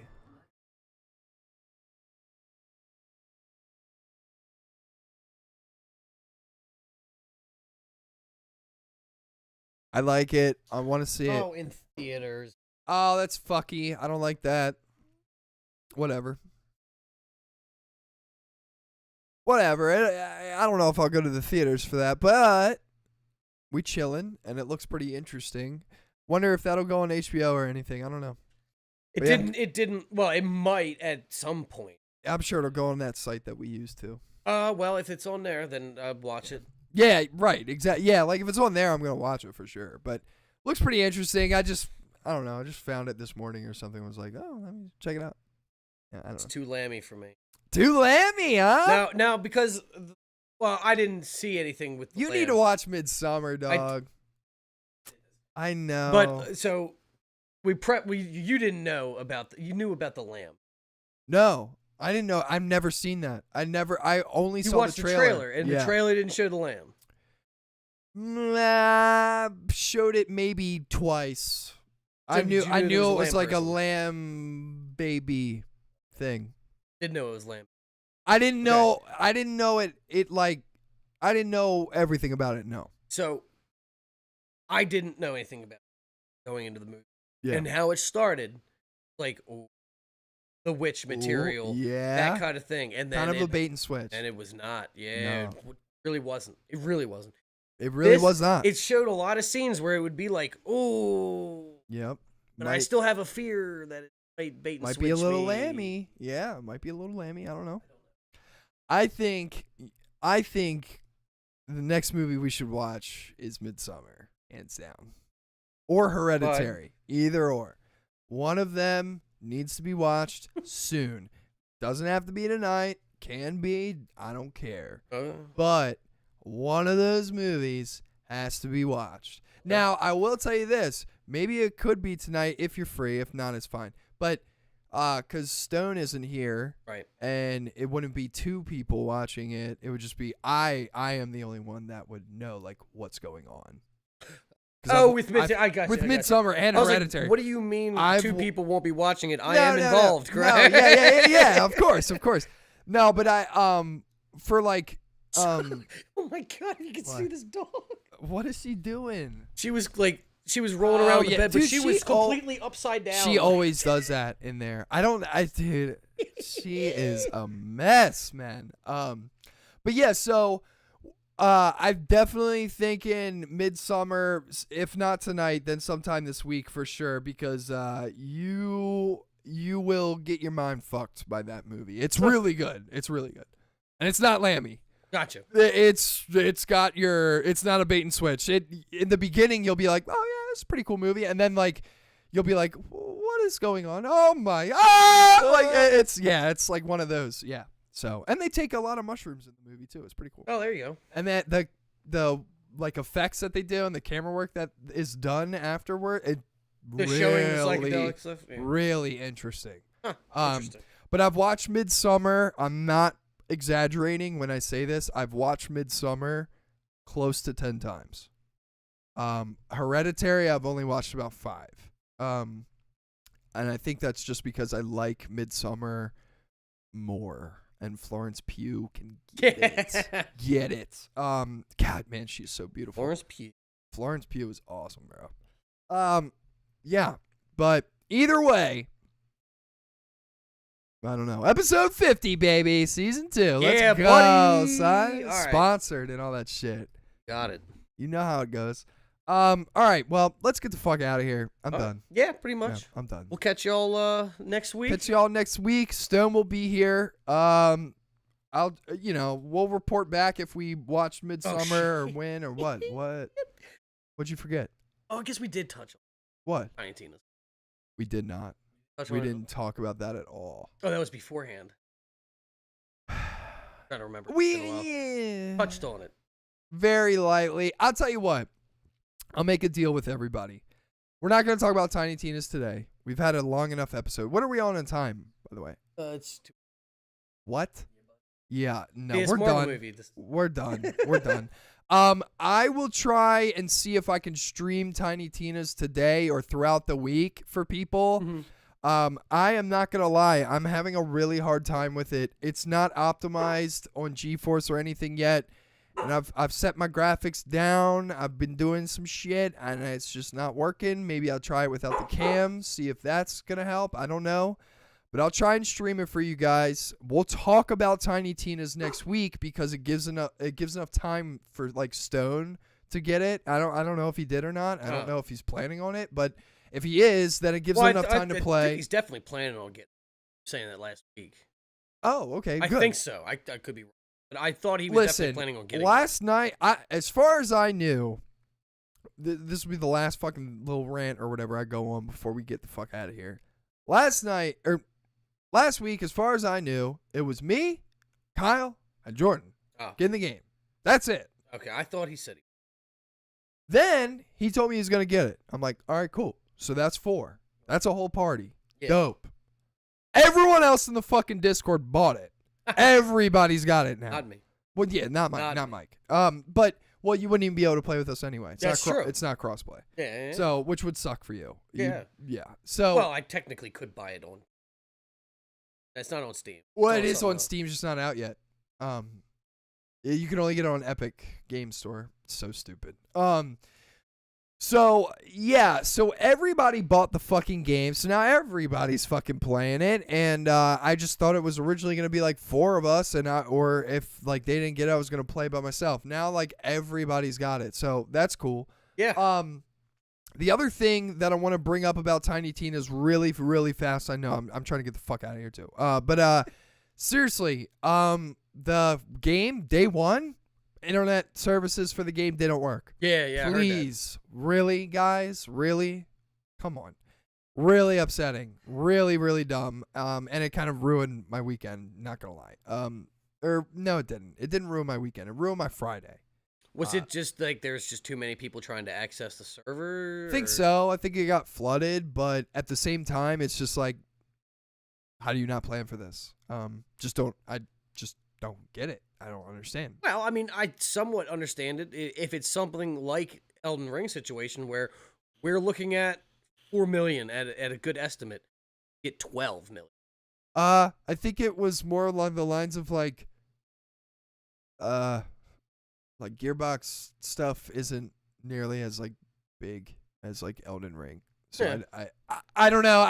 I don't know why they I'm just crashed. saying, like in Elden Ring's case, like you're planning on 4 million and right, you it get was 12. A lot more. So yeah. in same token with Tiny Tina's, if you're looking at getting 1 million and you get 4, that's still 4 times what you're planning on your traffic being. Yeah, I don't care. Fuck you, if guys. That's the case. Don't. No, but I get what you're saying. I mean, it's one of those things where I wanted to play with my buddies. And they're going away to D Creek. And, the D Creek? They're going to the D Creek. They there at the D Creek. Dick. Yeah. So I wanted to play with them. They wanted to play, with me, and we just couldn't do it. And everybody got mad at the end of the night and just like got off and all that shit. And that's that's par for the course for these games generally when they come out. It's it's broken. Gaming. Yeah. It's broken. Okay, it's working. Yeah. And now the hype's gone because it's been broken. Yeah. So offline works. And you could play it offline and do the story and all that shit. And I will say this before we go. It is something that I did not expect. It has a very good story right now, and I'm very much enjoying myself. The mechanic you're saying is something you didn't expect. Huh? Yeah, the game.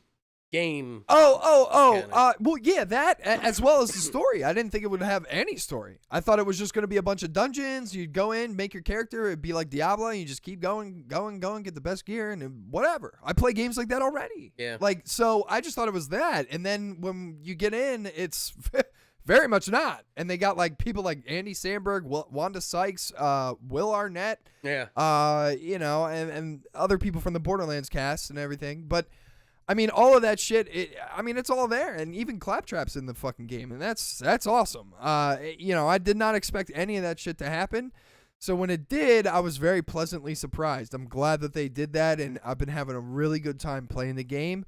I'll report back more on it next week. So, hopefully with less crash. Hopefully with some videos or some clips or something that's not choppy as shit, man, because I can't get this shit to look good. Right. So I'll fool around with it today. Might be able to stream. If not, though, I will try and figure it out by midweek or Monday, whatever, and get to streaming for you guys because I want to have some content for today or not. For the pod. Yeah, for all y'all out there. All in all, thanks everybody for hanging out. If you guys watch this video after the live show and everything, give us a comment, all that, ring-a-ding-ding, that bell, that whole comment, 9. bell, yeah, subscribe, the whole 9, all of it. Yeah, Twitch, everything. YouTube, we're there. We're there. Check it out. And thank you, Plain Jane. If you made it this far through the video, thank you. Yeah, for and thank real. you, Plain Jesus Jane. Christ. Definitely. Yeah, thank you, Plain Jane, for everything that you do. Go to plainjane.com. Try Plain Jane also works. Try Plain Jane does work. Maybe they're doing work on their website or something, or trying to rebrand. I don't know. Either way, plainjane.com. They have a wide range of stuff, and check them out. And I guess you can't really let them know that. You know what? Fuck this shit. Play that ad one more time. We're gonna play the ad. Play the ad one more time. Peace out, everybody. Can't rest after a long night at gaming? Work stressing you out? Just need something to calm you down? Try Plain Jane. Plain Jane is a hemp company focused on making the smoothest, cleanest, most odorless hemp products on the market. Their hemp rolls are designed to be a tobacco alternative, giving you a relaxing feeling while still keeping a clear mind. Plain Jane has products for everyone, smokers and non-smokers. Their assortment of goods range from flour, wax, to gummies, and tinctures. If you're looking for a quality CBD product, then try Plain Jane today. See their full line of CBD products at plainjane.com for adults 21 and over.